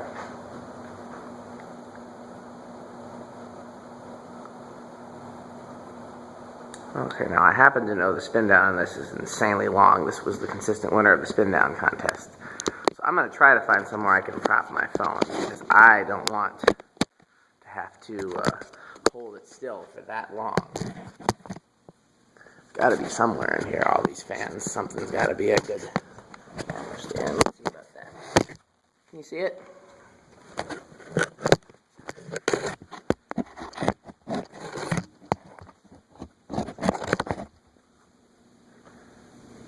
It's not my best work, but you know what? We're going to do it. Because I'm getting tired. It's kind of at the top of the frame, which is cool enough because then you can see the other fans too. There's a lot of cool stuff to see here. I'm going to go and pick the next remote out while we're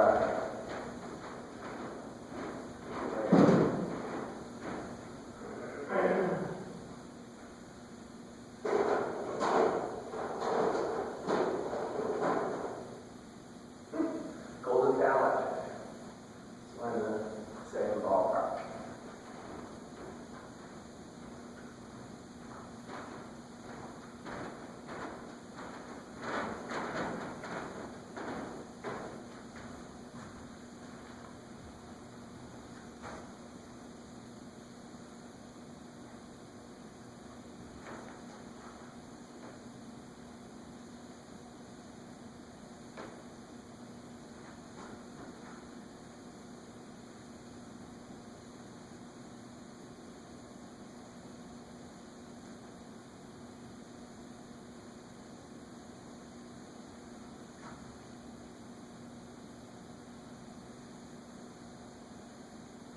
I can't remember who put up the golden fan either.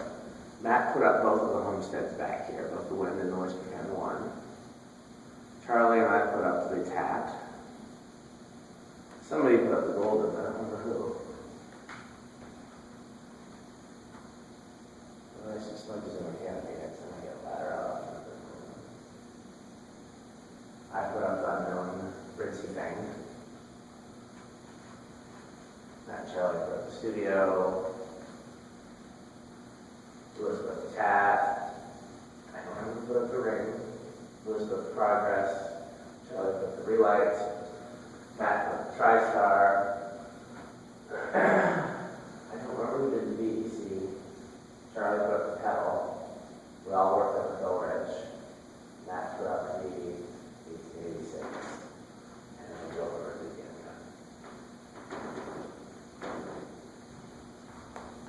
Yeah, if they ever have fanfare here again, which I'm sure they will, because this is where their museum is. They should really have it here every year. That would be smarter.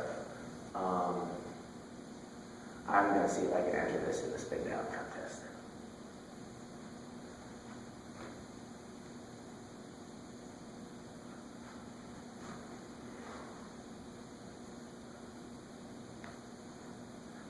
I suppose the spin down contest would have to be here in this room in order for that to make sense.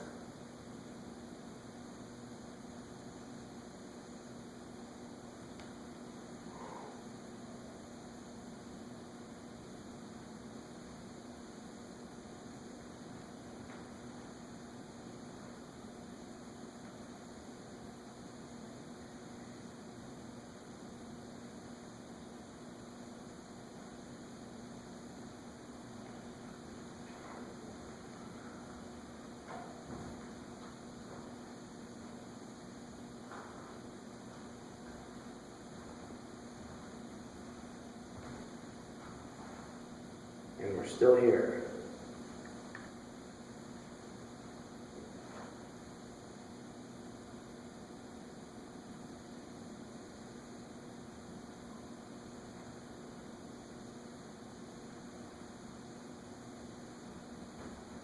Okay. I think we're finally ready for the next video.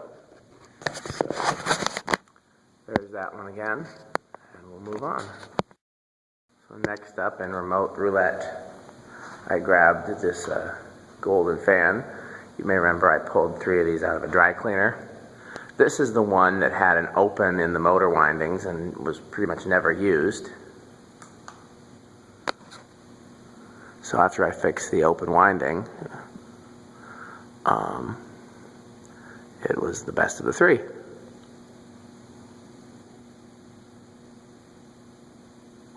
We've never seen those blades on anything else. It's very, very different. This might be the most powerful fan in here. We'll certainly see. Here it is on low. Here's medium. Well, probably is by a pretty good margin, because the only other 56-inch industrial is the Relight, and while those are powerful, they're not super powerful. So I think this is probably a pretty strong contender.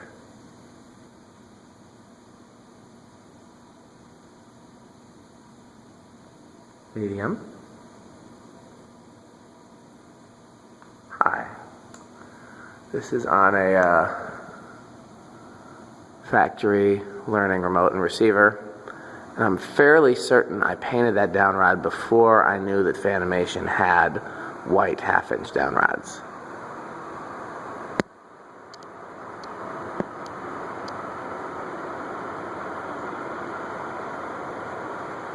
Let's see, where do you feel the air from this? Okay, you feel some directly underneath it. It's a straight bladed industrial. Oh, got my charger. And as you walk out, still feel moving air. Feel it down here.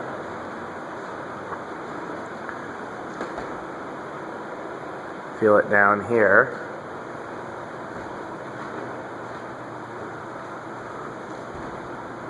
Feel it down here.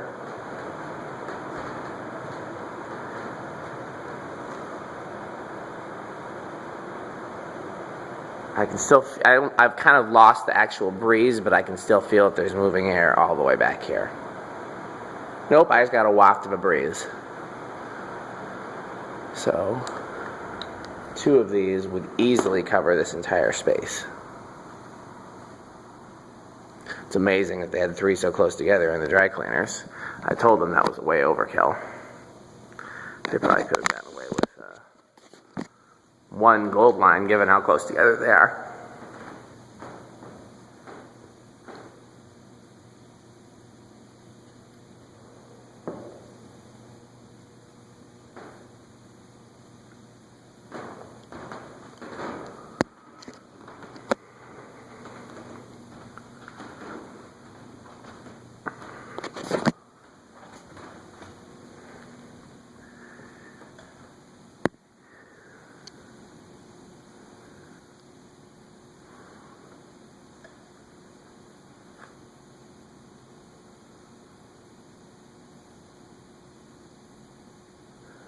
The problem when I do a project like this is I just don't want to leave when it's done. I really enjoy being here, especially when all the fans are on low. That's my favorite.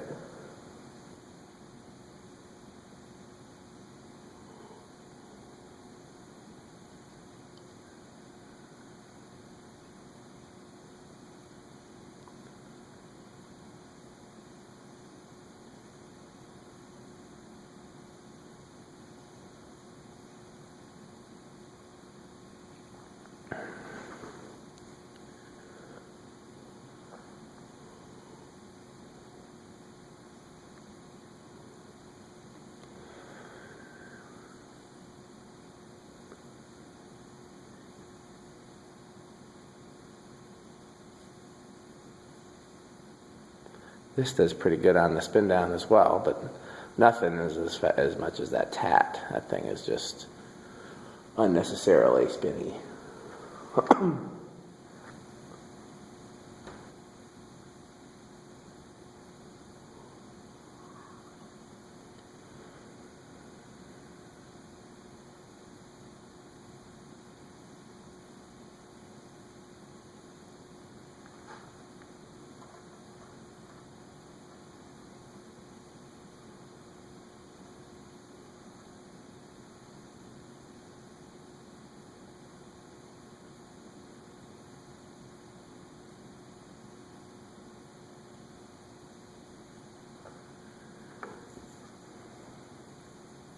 So we're still trying to figure out what to do for lighting. Tom likes the cage lights, but we're going to replace the bulbs with LEDs. And the next question is then, you know, if those outlet box all become ceiling fans, then where do we light from?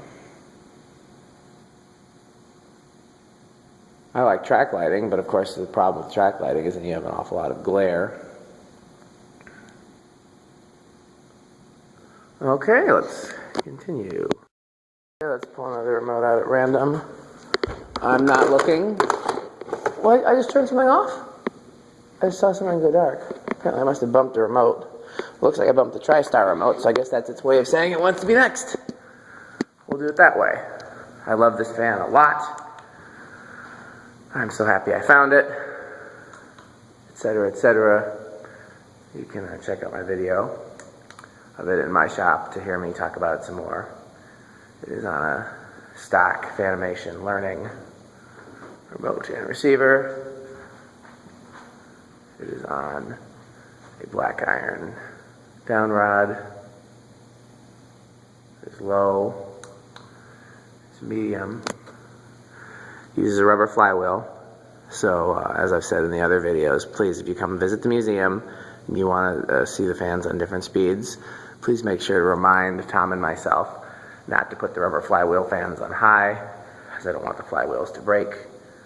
And the more you run it on high, that's the most strain on the flywheel. So I'll do it in the videos, but we're not going to do it very often after that. So make sure you remind me, and if I'm not here, make sure you remind Tom or whoever is here.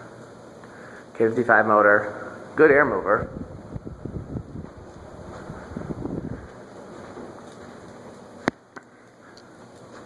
It's moving that plastic down there. I wonder what that is in those plastic things.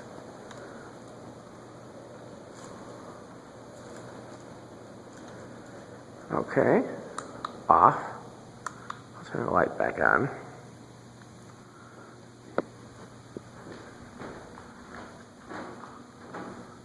I think it's got a pretty quick spin down. It was new in the box, so the bearings are probably still a little stiff. Man, I love that thing. That's just a cool fan. Fanimation needs to reissue something like this. I don't even care if the motor housing is a triangle shape. I just like the blade arrangement and the light glass. Should say something to Tom next time I'm here.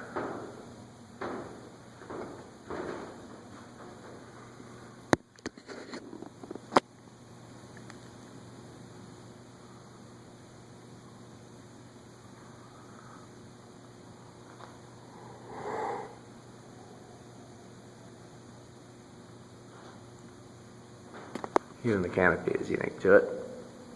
Okay, next up. Down to the wire here on remote roulette. So I'm gonna at random and get the Heron. I've been looking forward to doing this one. So I've wanted one of these ever since I found out about them. They're a replica of antique GE. They're quite accurate.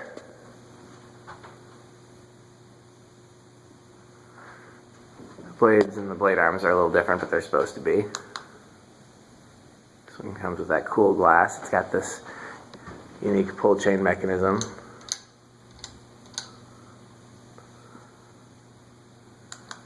It's low. It's on a Fanimation learning remote.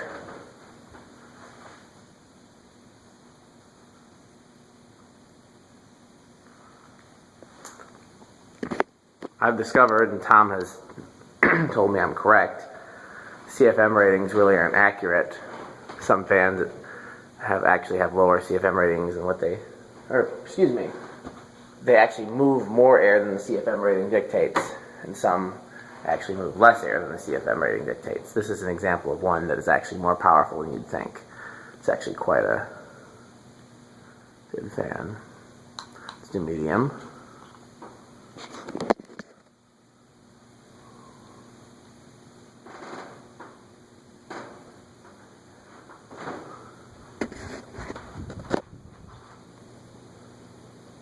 Do high.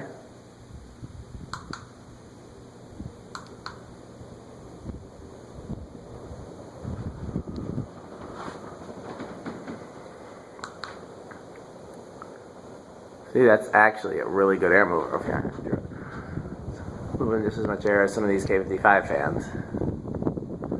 CFM rating is only something like 66, I think, or 55. It's not very impressive. So CFM ratings can be deceiving. Actually, you know what? We'll let it spin down, but let's turn it on medium low.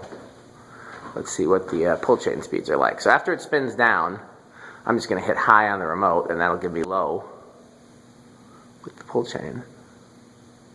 Hey, little moss up there kind of hiding.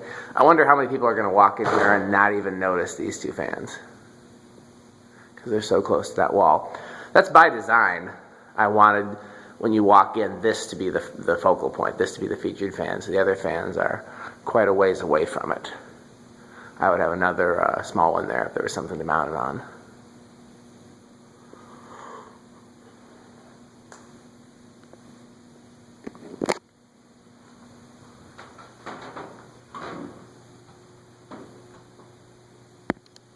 Finish is beautiful.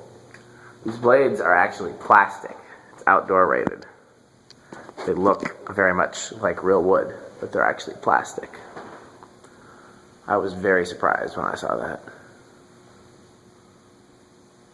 Smart idea though, because antique fans are often hung outdoors, so if you're buying an antique look fan for that purpose, it makes sense.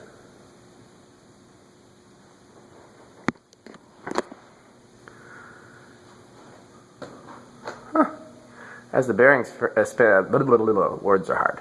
As the bearings free up, the spin down on this is increasing.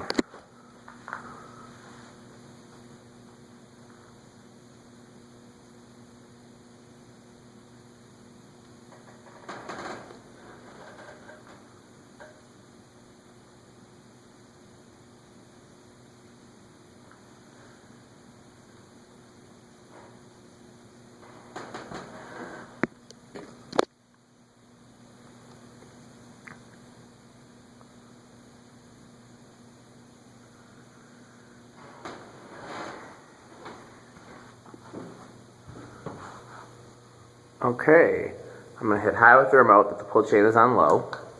So this is the factory low speed. Seems like awfully fast, but I guess antiques generally have fast low speeds. It started quickly, but it's not speeding up that much, so maybe it's not that fast after all. It just has a lot of torque, I guess. The current rating on it is very low, too. It's like 0.5 amps, I think. I think it's Energy Star rated. Okay, there's the pull chain low. It's actually good low speed. And you can still hear some air moving. Medium. We've already seen high. Kind of a slow medium. High.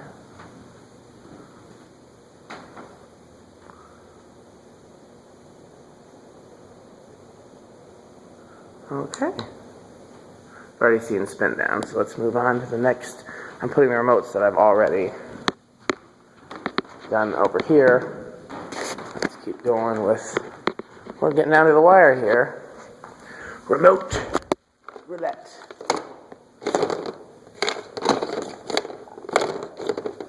Next up will be the progress. Okay. Here's our next installment of Remote Roulette, the progress lighting, new box, ornate fan, installed by Louis Weedman. Stencil blades didn't come with it, but they may be the original ones. That is an antique brass 3-foot down rod that was not painted, and this is on a modified receiver. The 5 microfarad cap was changed to a 6.3 as it was stalling out occasionally on low. So with that, let's go to low. It was funny because I installed it and it used to not start on low on the first couple days. And so I was just gonna, I don't remember what my original plan was, change the receiver somehow. But I said, let's run it on high because it's a new in-box fan. Let's see if the bearings free up some. So I did. And then it started starting on low, but it wouldn't start every time. And then I was getting ready to change the receivers around and start modifying receivers. and it started starting on low every time. So I left it alone, and then when I was all done with all the other fans, then it wouldn't start on low again. So just bumped it up 1.3 microfarads. Here's medium. It does have a reverse pull chain. If you pull that pull chain, it will reverse.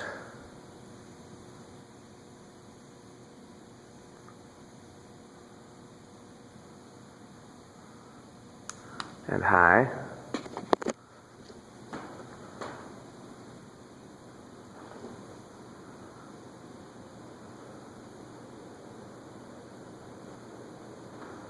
Uses the same cast iron motor as Ritz and Moss. It's a great air mover.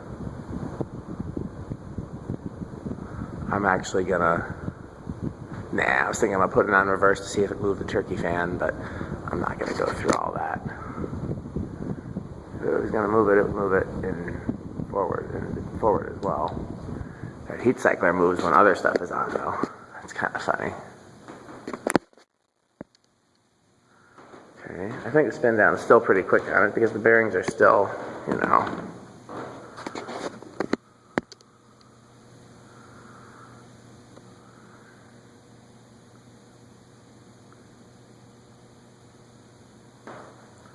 I was going to talk about how much I love this fan, but there are very few in here that I don't love. I love this. You know, if I was going to pick the ones that I don't love, I wouldn't have bought the teal for myself, the teal industrial one. I wouldn't have bought the Homestead Mickey fan for myself. The Canada Gold new fan I might have bought for I did buy for myself, but I wouldn't necessarily install it. I don't know what I'd do with it. I just wanted to have something Canada represented. Sailcloth original I wouldn't have gotten for myself unless it fell in my lap. I don't know. My tastes keep changing. I used to love that KDK there. Now I don't care for it, but something KDK needs to be here in the museum.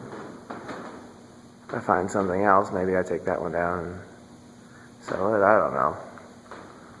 Okay, let's keep going. We're still playing remote roulette.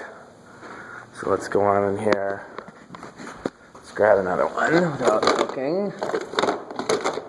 And I grabbeth Go Rich. So this was my test sample.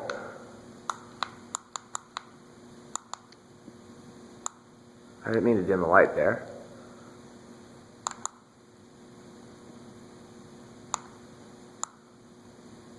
How do I get it back to full brightness?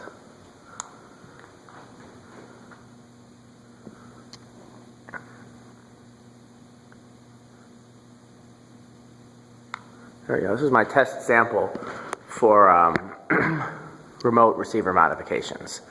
Because not only would this one not start on low, if you started on high and then turned it to low, it would just stop. So I figured if I could get it working on this one, I could get it working on any one. I'm trying to remember what capacitor value I ended up using. I think I ended up changing the 5 to an 8.5. I'd have to look. I know I changed it a couple times. I tried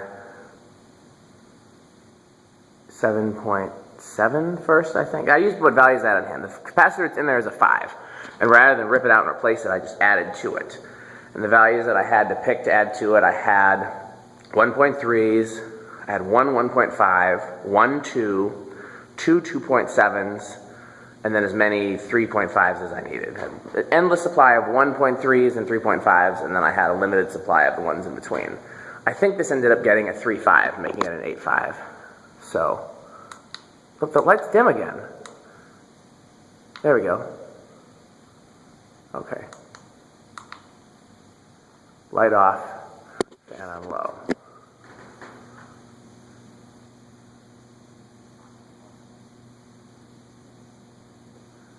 I think this was Charlie's favorite fan here. No, that was the Tat, the Mistol Tat, but this might have been his second. He talked about this a lot.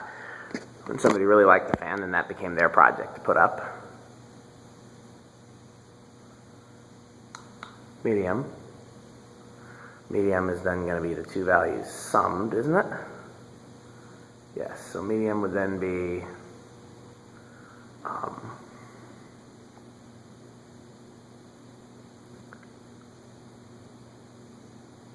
7.5 and 8.5, so 16. high. Everyone was very impressed at how much air this little thing moves. You stand directly underneath it, it's more than a lot of the 52-inch fans. It's more than most of the 52-inch fans. It's an incredibly good air mover. See it moving that tablecloth.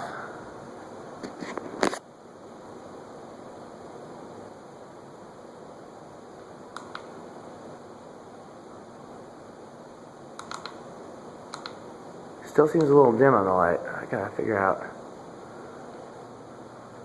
There's got to be a trick to take it back to high.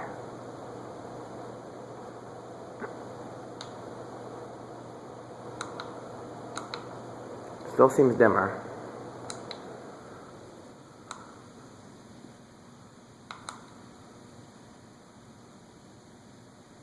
I threw away all the instructions for learning remotes. If there is a... There we go. Nope, still. Yeah, this is another one of my very favorite fans that's in here. I wanted one of these for a very long time, basically ever since I knew they existed. Perfect example of a fan I did not see as a kid. I discovered it as an adult collector.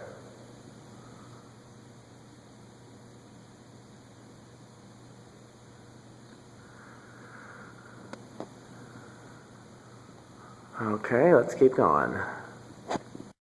Our remote roulette, there's not a lot left. Okay, I got the Palisade. I keep saying Palisades, but that's only if there's more than one. This is on a remote receiver from a current Palisade. They normally mount to the bottom of it there, where that little switch cup-like thing is, and then have a modular plug and plug in. So I had to cut the wires and figure out how to wire it at the ceiling. Wasn't that hard. Low.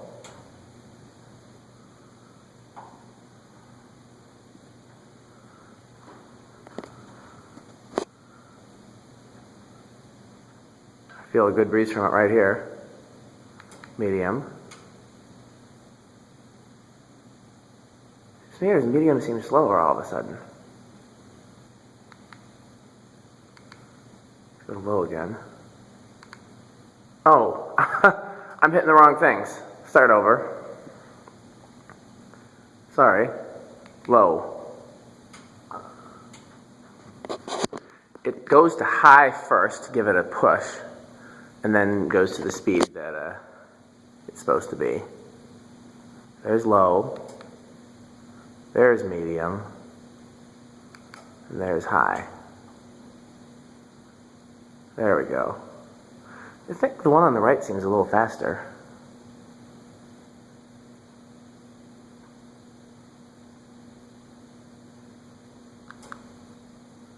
Okay. And there is the Palisade. This is the early one, made in California, back before Tom moved his business here. 4 left in remote roulette.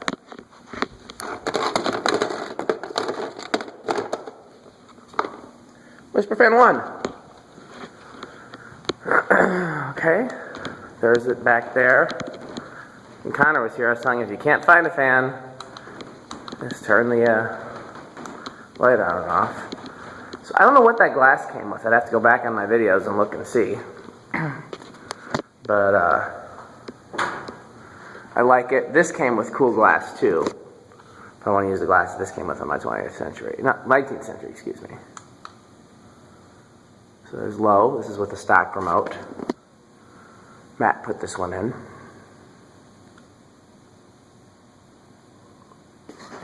Great performing fan, metal flywheel. Medium.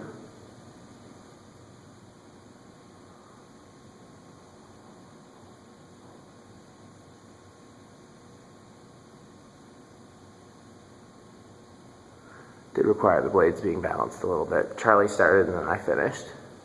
Still wobbles a little bit, but not nearly as bad as it did. Let's take it to high.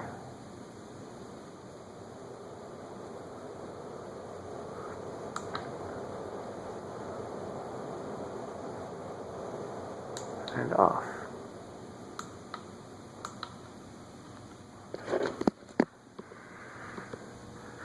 kind of deliberate that there's two whisper fans right next to each other, and then the third one is opposite side of the room. I think Matt picked the spot for this one here, and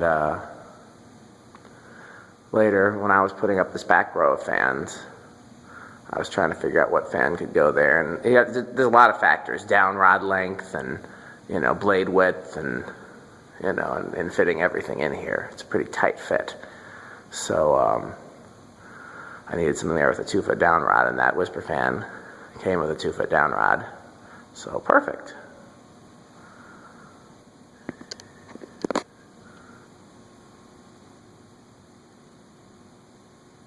You don't often see these in polished brass. They're fairly common in antique brass and surprisingly copper, but you rarely see them in polished.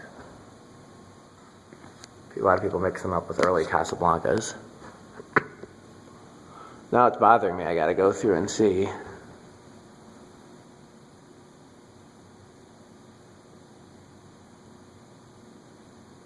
What that glass went to.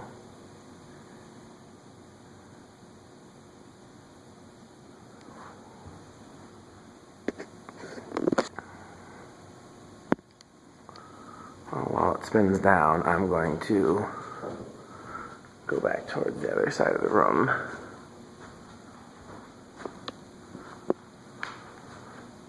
It's kind of hard to walk backwards without tripping over fans. And I can't go any further without obscuring your view.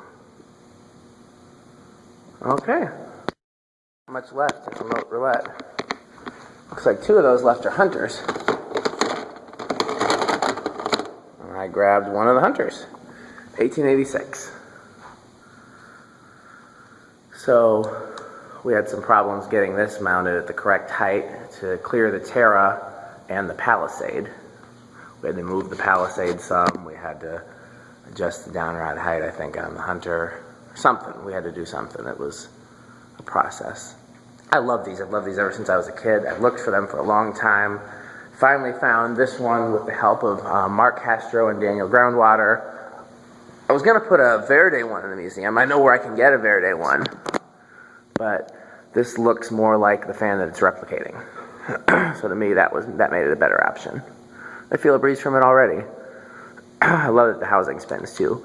When I was a kid, I'd only seen it in pictures. So I didn't know that the housing spun. Makes it all that much cooler. So it is a genuine Hunter pull fob on there with the Hunter logo.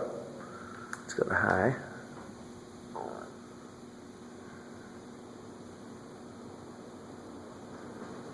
These have a very small spinner motor in there, so it's surprising how well they perform. They actually move a good amount of air. It's enough to move the Palisade there.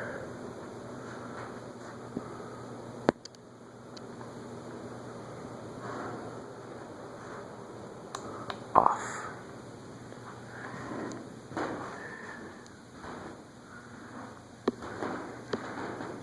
So we got 2 left in the game.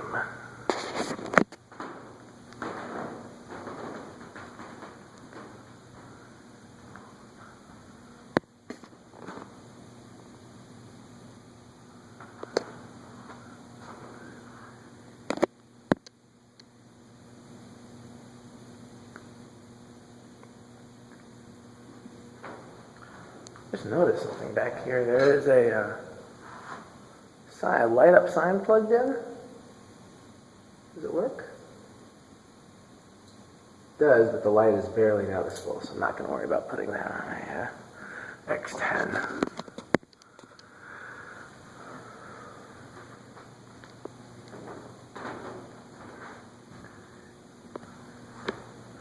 The light could be seen from maybe I will. We got 1 module left.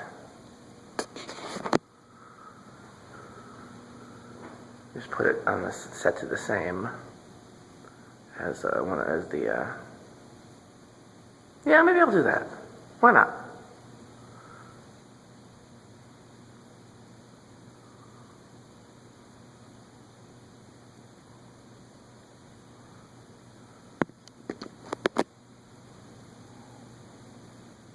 Fairly decent spin down on this thing. Okay. Roulette is coming to a close. It's about time to get shot in the head. Kids, ignore that reference. So I'm going to grab one at random of the two remaining. I've grabbed the Venton Electric Company, aka VEC. This is also one on a modified remote. The bearings in this thing are incredibly stiff. I got it brand new. And would not start on low, so I upped it to... Man, what value's in there? I think I used a 2.7, so that means I would have upped it to...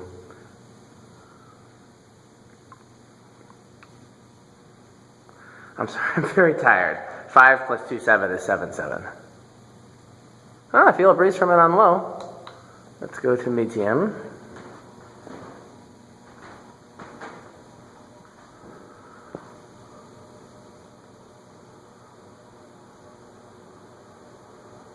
I think Matt installed this one now that I think about it.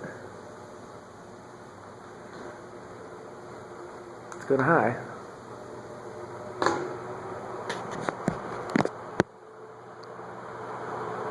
Yeah, it really puts out some air for a 48-inch fan. I feel a breeze from it.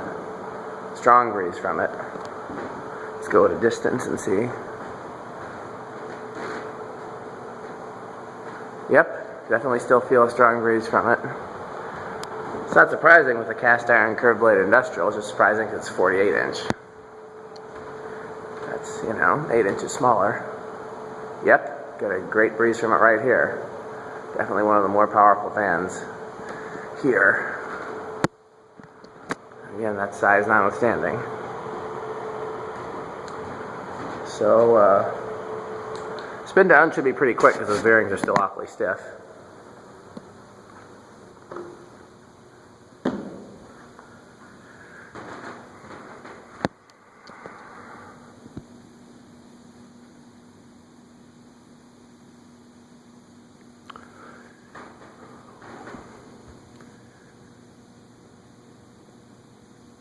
Hopefully they'll free up as it gets used here.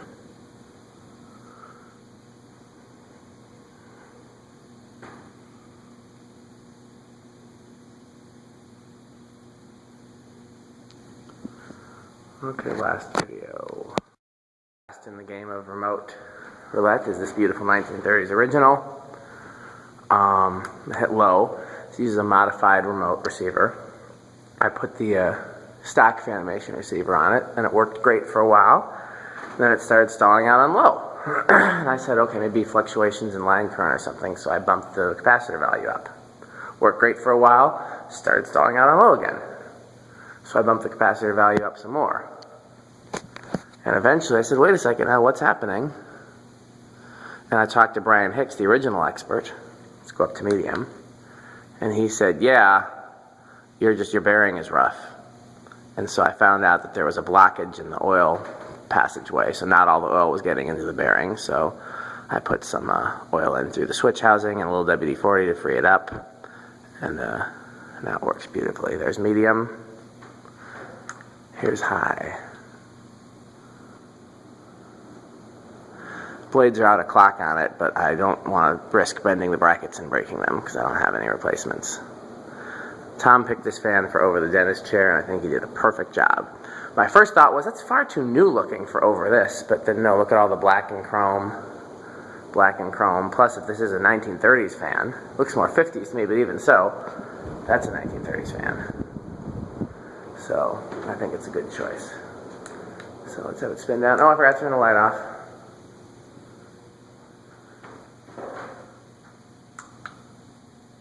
Looks cooler with it on anyways.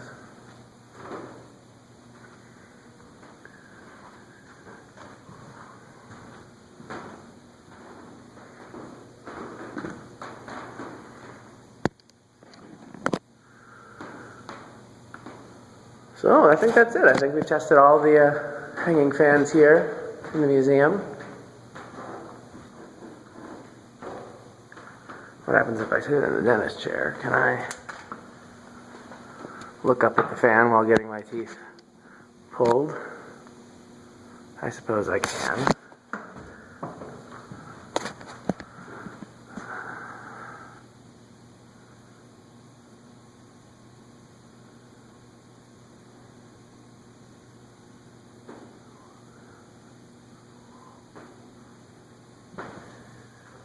Yeah, spin down on it is much longer now. It had a very short spin down at first, so definitely Brian was right.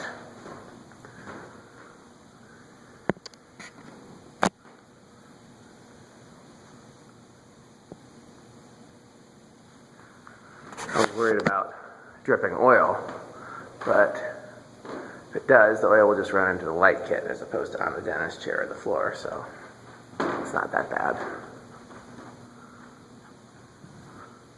Then you've got this on one end, the Heron on the other, so it's a really cool setup. And then just randomly down there, that wind too, which I love.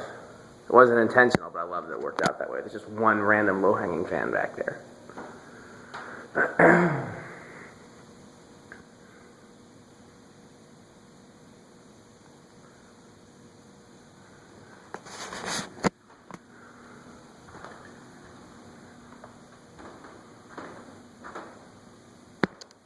Okay, thanks for watching.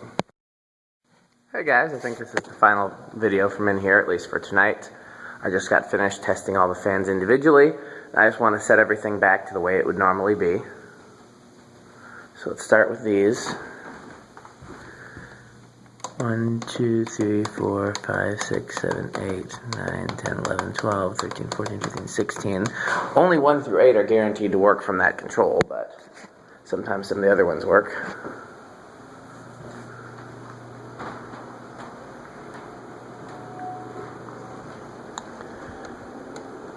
9, 10, 11, 12, 13, 14, 15, 16. Looks like the only one that didn't work the first time around is that one all the way in the back. Okay, now we're just going to turn the fans on one at a time. Let's see here. Golden. Low. Put the remote in the bin. Ritz. Low. Put the remote in the bin. Incon 6. Low. Put the remote in the bin. Pedal. Low. No, I say. Put the remote in the bin.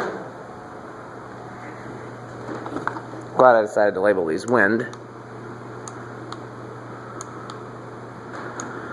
There we go. Low. Out in the bin. Relight. Low. Remote in the bin. Ring. Low.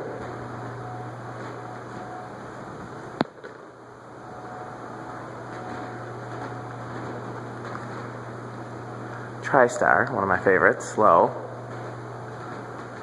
Remote in the bin.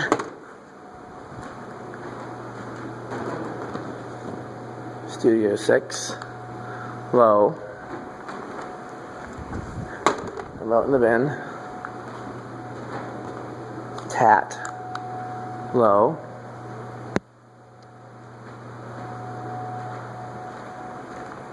Remote in the bin. Can't lose any of these remotes. They're very Mistol, low. Remote in the bin. VEC, low. Remote in the bin. Heron, another one of my favorites, low. I think it's not so much the fan as the install here. In that corner on that long of a rod, it's just cool. Progress, low. Remote in the bin.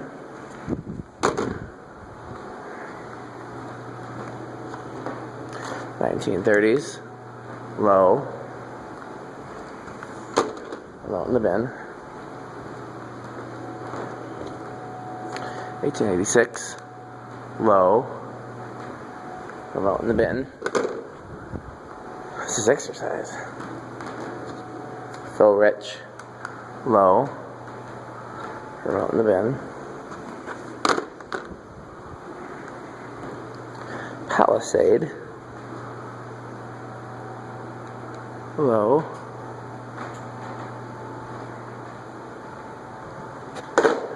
Remote in the bin. And this is the final one. I keep seeing WF. I'm thinking World's Fair, Moss WF series, but it's that Whisper Fan one. Let's make sure we got everything. Heron, lights on, fans on. Palisade, lights on, fans on. 1930s, lights on, fans on. I don't need to keep saying that. I'll just scroll through row by row.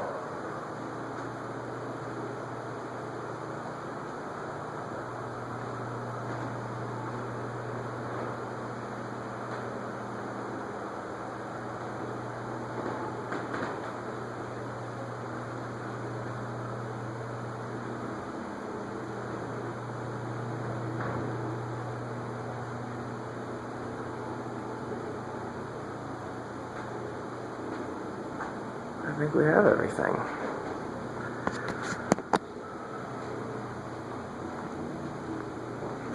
So now when they turn the lights on in the museum, all this will come on automatically, except for the stuff on the gearboxes. Oh, I know what I forgot to do. One more thing coming up. One more video.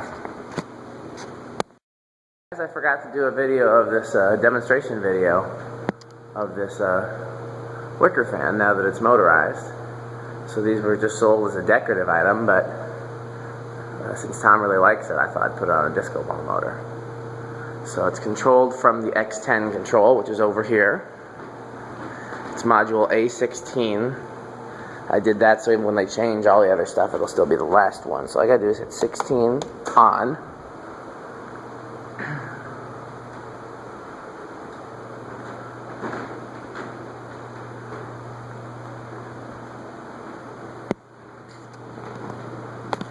There it goes. Okay. Let's do a spin down.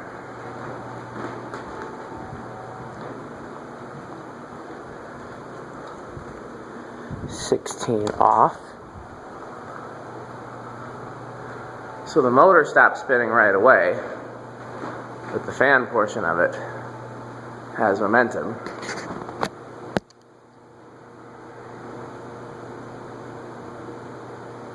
So you'll notice the chain is kind of winding up from that momentum. So I bet you it's going to go the other direction and unwind. I could be wrong, I'm just taking a guess based on, you know, physics and things.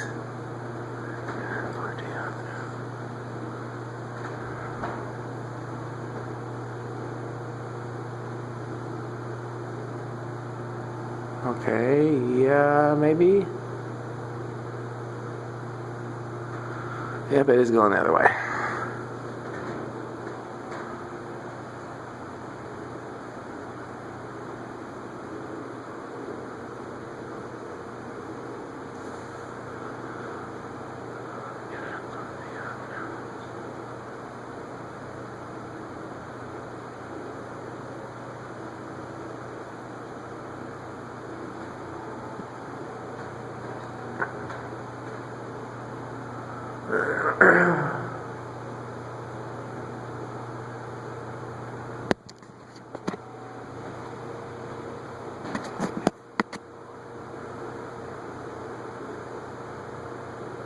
Even with everything on low, it's pretty breezy in here.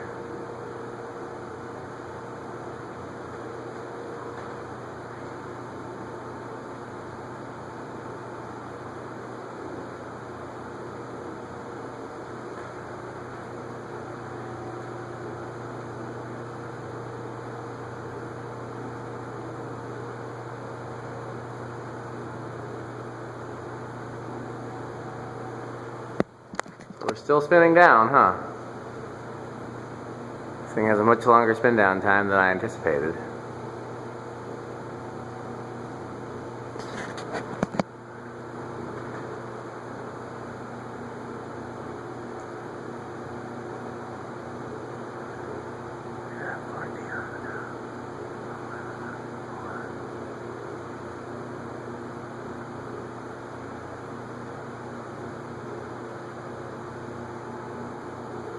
Okay, I think it's finally stopped. Nope, still moving a little bit. I want to turn it back on. Give it up for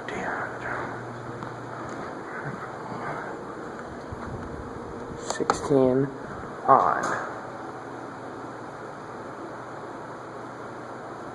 Sometimes, and the motor goes the other direction. Sometimes it reverses. I don't know how it decides which way to go.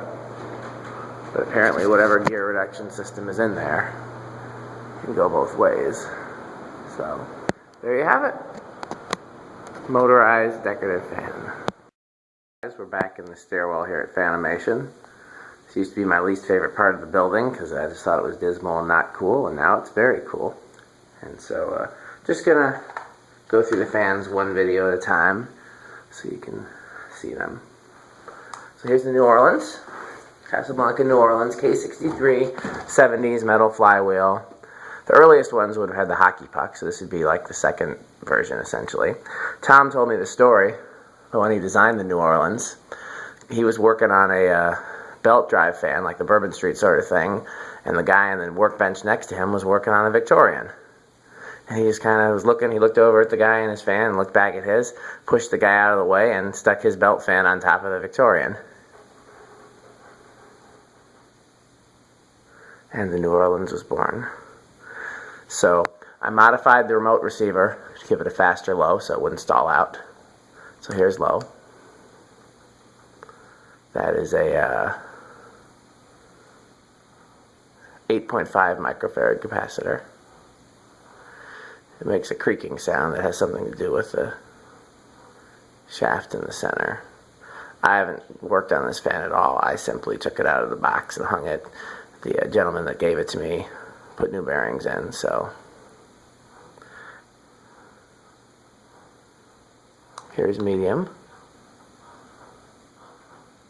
The creaking has gotten worse.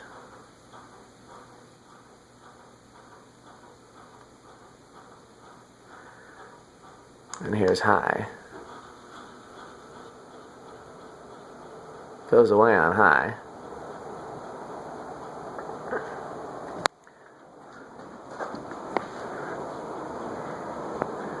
Quite the powerful fan. Feel quite a strong breeze from it down here. It's moving that one. It's moving that one.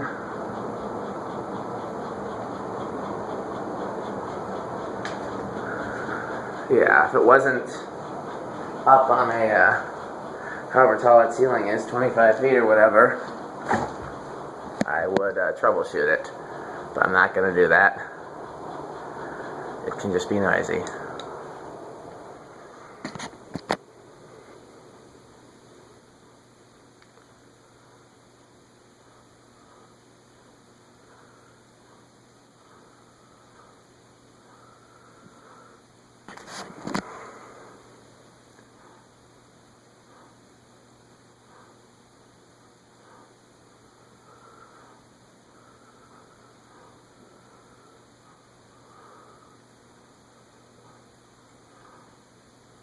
I'm not too tired tomorrow. Maybe I'll jump up on that scaffolding and see what the rubbing is about.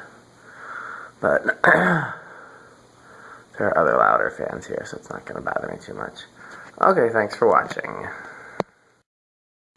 Hey, we're back in the stairwell at Fanimation. I'm just going through these fans one at a time for you. So next up, let's do the Cambridge. First of all, light. Low speed. This has a stock remote control, which has a 5 microfarad for low, and I believe a 12.5 for medium.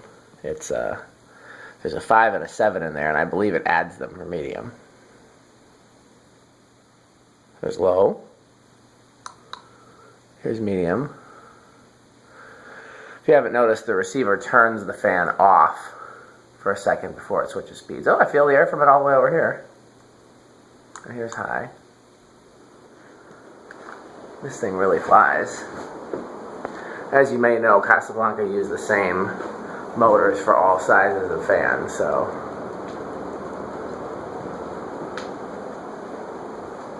see if we can see it better if we Turn that light on.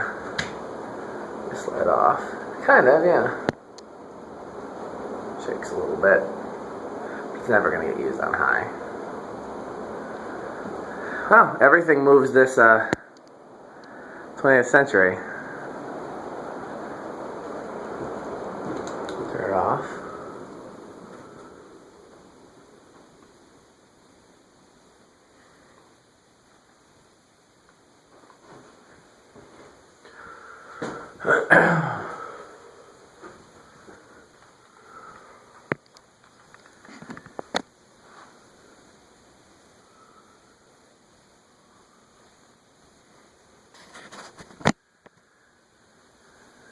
Didn't do a thing to this fan. Bought it off Craigslist, put the light on it, hung it right on the ceiling. So the bearings are original. Slumber Quiet works perfectly, surprisingly enough. It's just too bad because it's not going to get touched ever. You'd need to be 11 billion feet tall to reach it. I'm pretty tall, but I'm not that tall.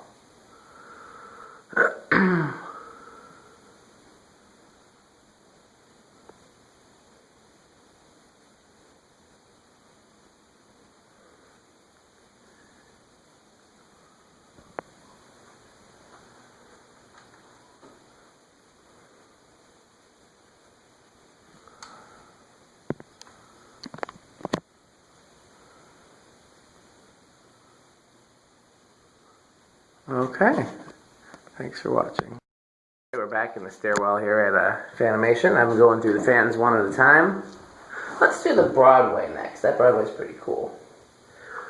So, there's the light. Let's see if we can see it better with the overhead lights off. I don't know, it's cool either way. I think we'll leave them on. So I did change the cap value in the remote for this because it was, it stalled out once on low. I didn't do it since, but I thought I'd change it. So instead of 5, it's a 6.3. So hopefully that'll make the difference. Still pretty slow on low. This, I think I told the story before. Tom had a cousin who found this fan. He called up Tom and said, "Tom, do you want it?" Tom emailed me and said, "Dan, do you want it?" And I said, "Of course." And so I think his cousin bought it for 20 bucks and Tom gave it to me and we hung it here.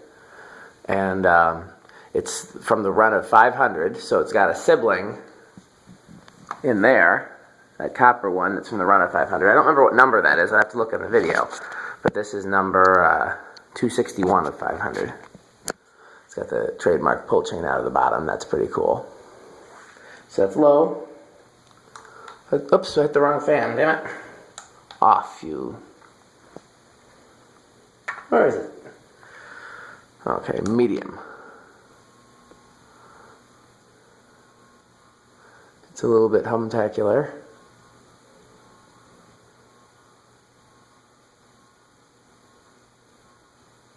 Huh, something came off of there. I wonder what it was.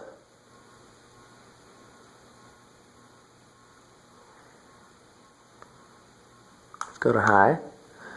Anyway, I was saying that, yeah, Tom picked up this fan and I didn't do a thing to it. I didn't even know if it worked before I hung it. I should have tested before hanging it this high, but as it turns out, it has some of the best bearings I've ever encountered. This thing has the longest spin down. That's rare for K63. Something's rattling a little bit. That stopped that 20th century in its tracks, though. Yes, I don't care if these fans perform perfectly because they're not going to be used on high. Hardly ever. Almost sounds like bearing noise, but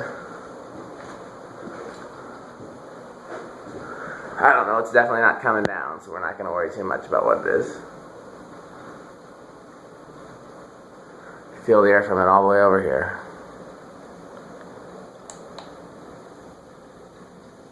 No, it's not bearing noise. Oh, I know what it is. That bushing is loose. Wonder when that happened. Didn't do it earlier today. I was up there on the scaffolding earlier today. You really hear that? Well, that's no issue. I go up there with some oil and knock that out.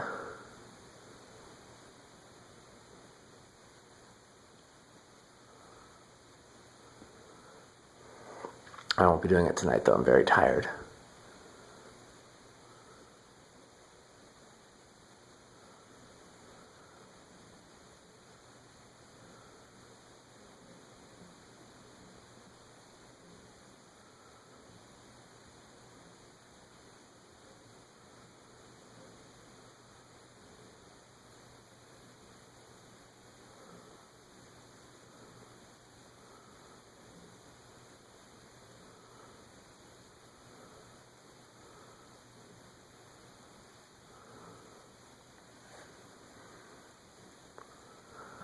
It's a really cool fan.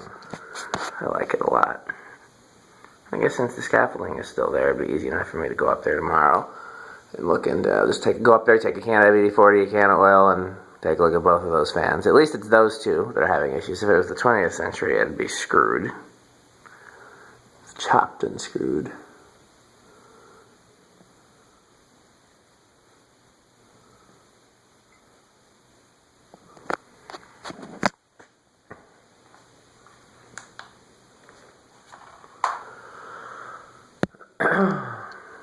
Told you this is a long spin down.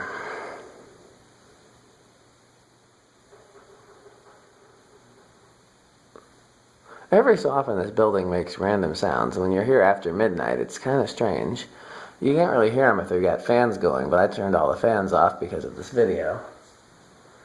So...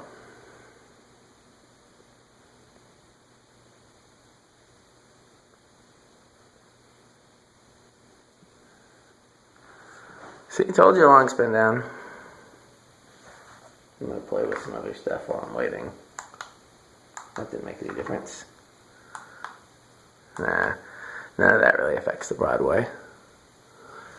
Maybe the...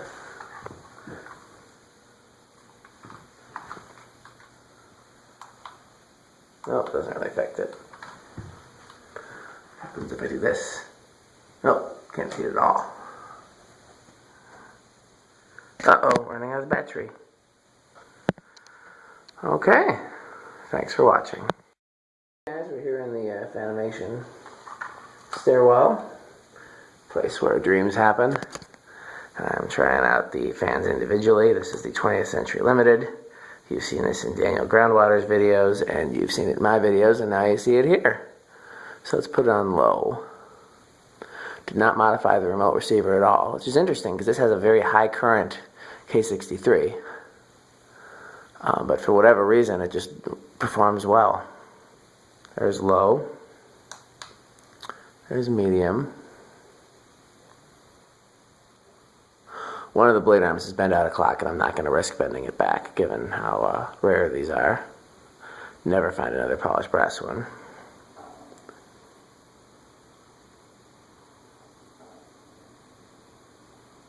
Hi. Amazing. That thing whips. Whips. You see how fast that got up to high? My God. I feel a wind tunnel. It's ridiculous.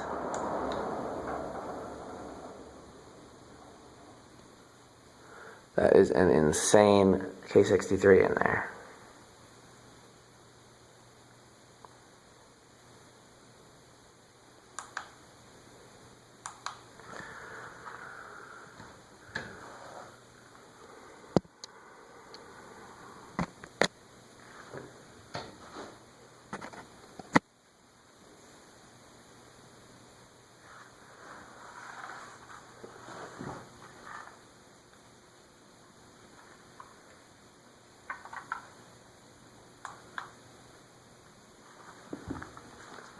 Probably get pretty close to it with the camera.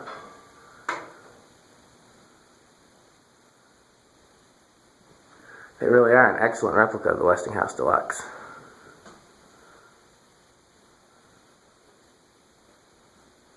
Now you can see the top of the thing. Beautiful.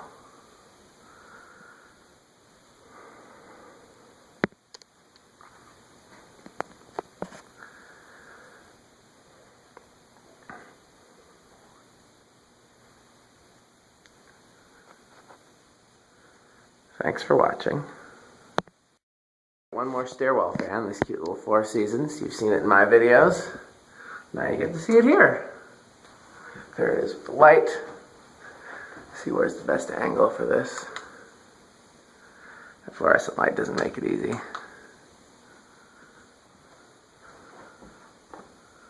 Okay. Low. This is with the stock remote receiver. Did not modify it in any way.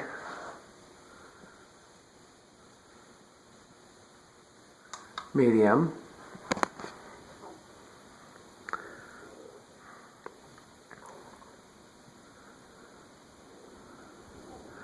What's interesting is I'm standing in the doorway, so I'm in another part of Fanimation. There's a doorway, and I still feel a breeze. And this is medium.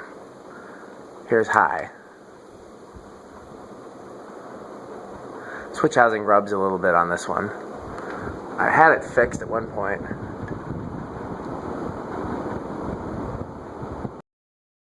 I said I would redo the stairwell video once everything was completed.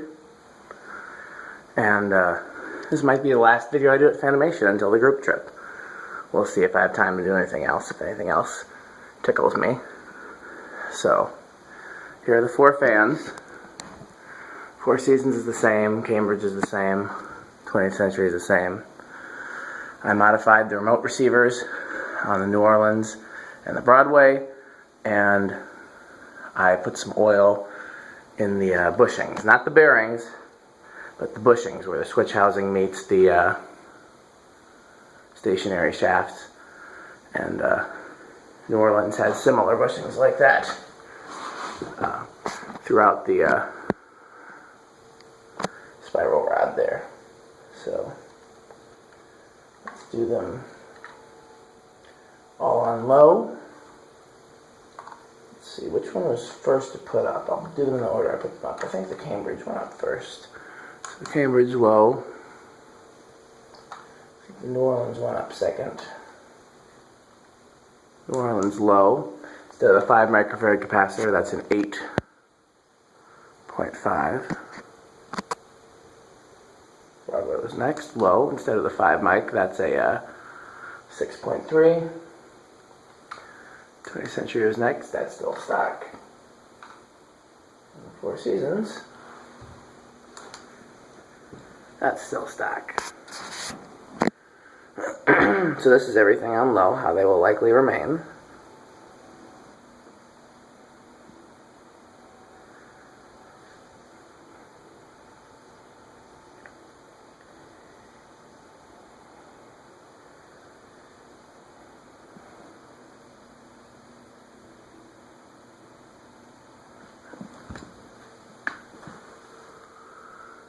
Okay, let's go to medium. Cambridge medium.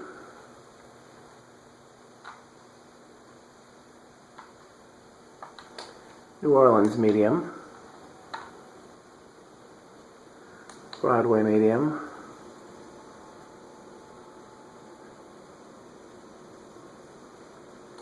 20th Century medium.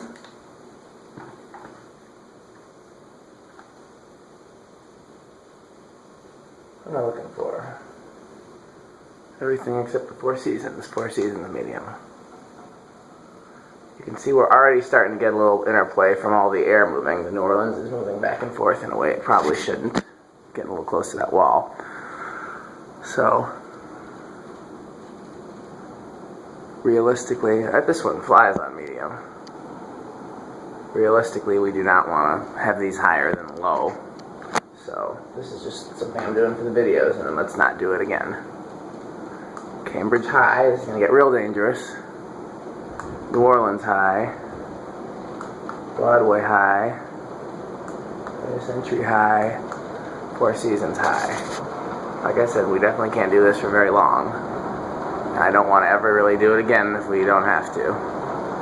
So just long enough to show you.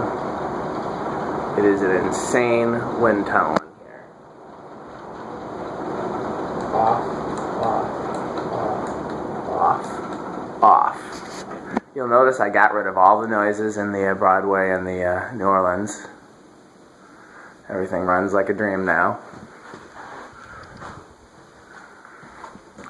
A little bit of wobble, but that's to be expected when everything is so close together. Is there a way to get the Four Seasons in the shot too?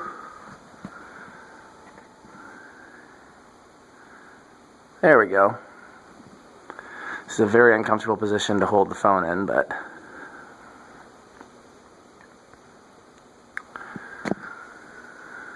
that's the price we pay for art. New Orleans is still first, even with the bushing being oiled. It didn't solve that. I'm trying to remember what was first last time. I know that was first. Excuse me. I'm trying to remember what was second last time.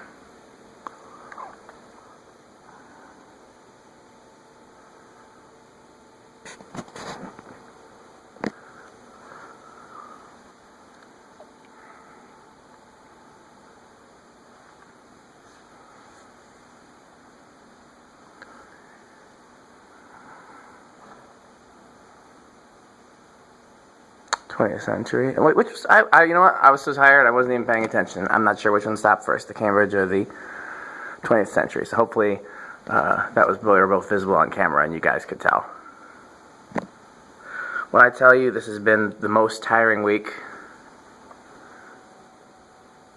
I'm grateful for it. It's been a lot of fun, gotten a lot done a lot of stuff with cool fans. I wouldn't trade it for anything, but it's been something else. Okay, Four Seasons, and the Broadway is still last. I can't wait to see this without the scaffolding. Now that I got everything fixed up, scaffolding can go.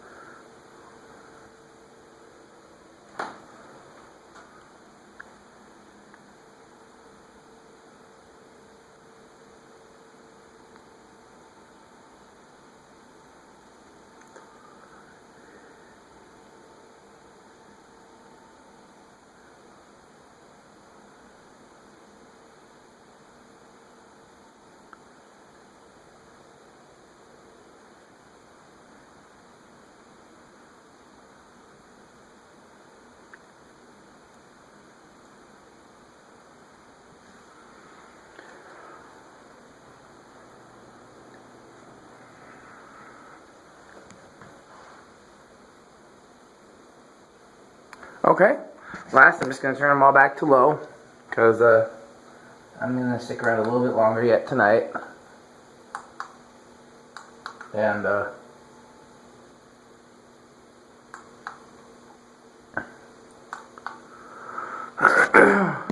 that's what I keep them on, is low. So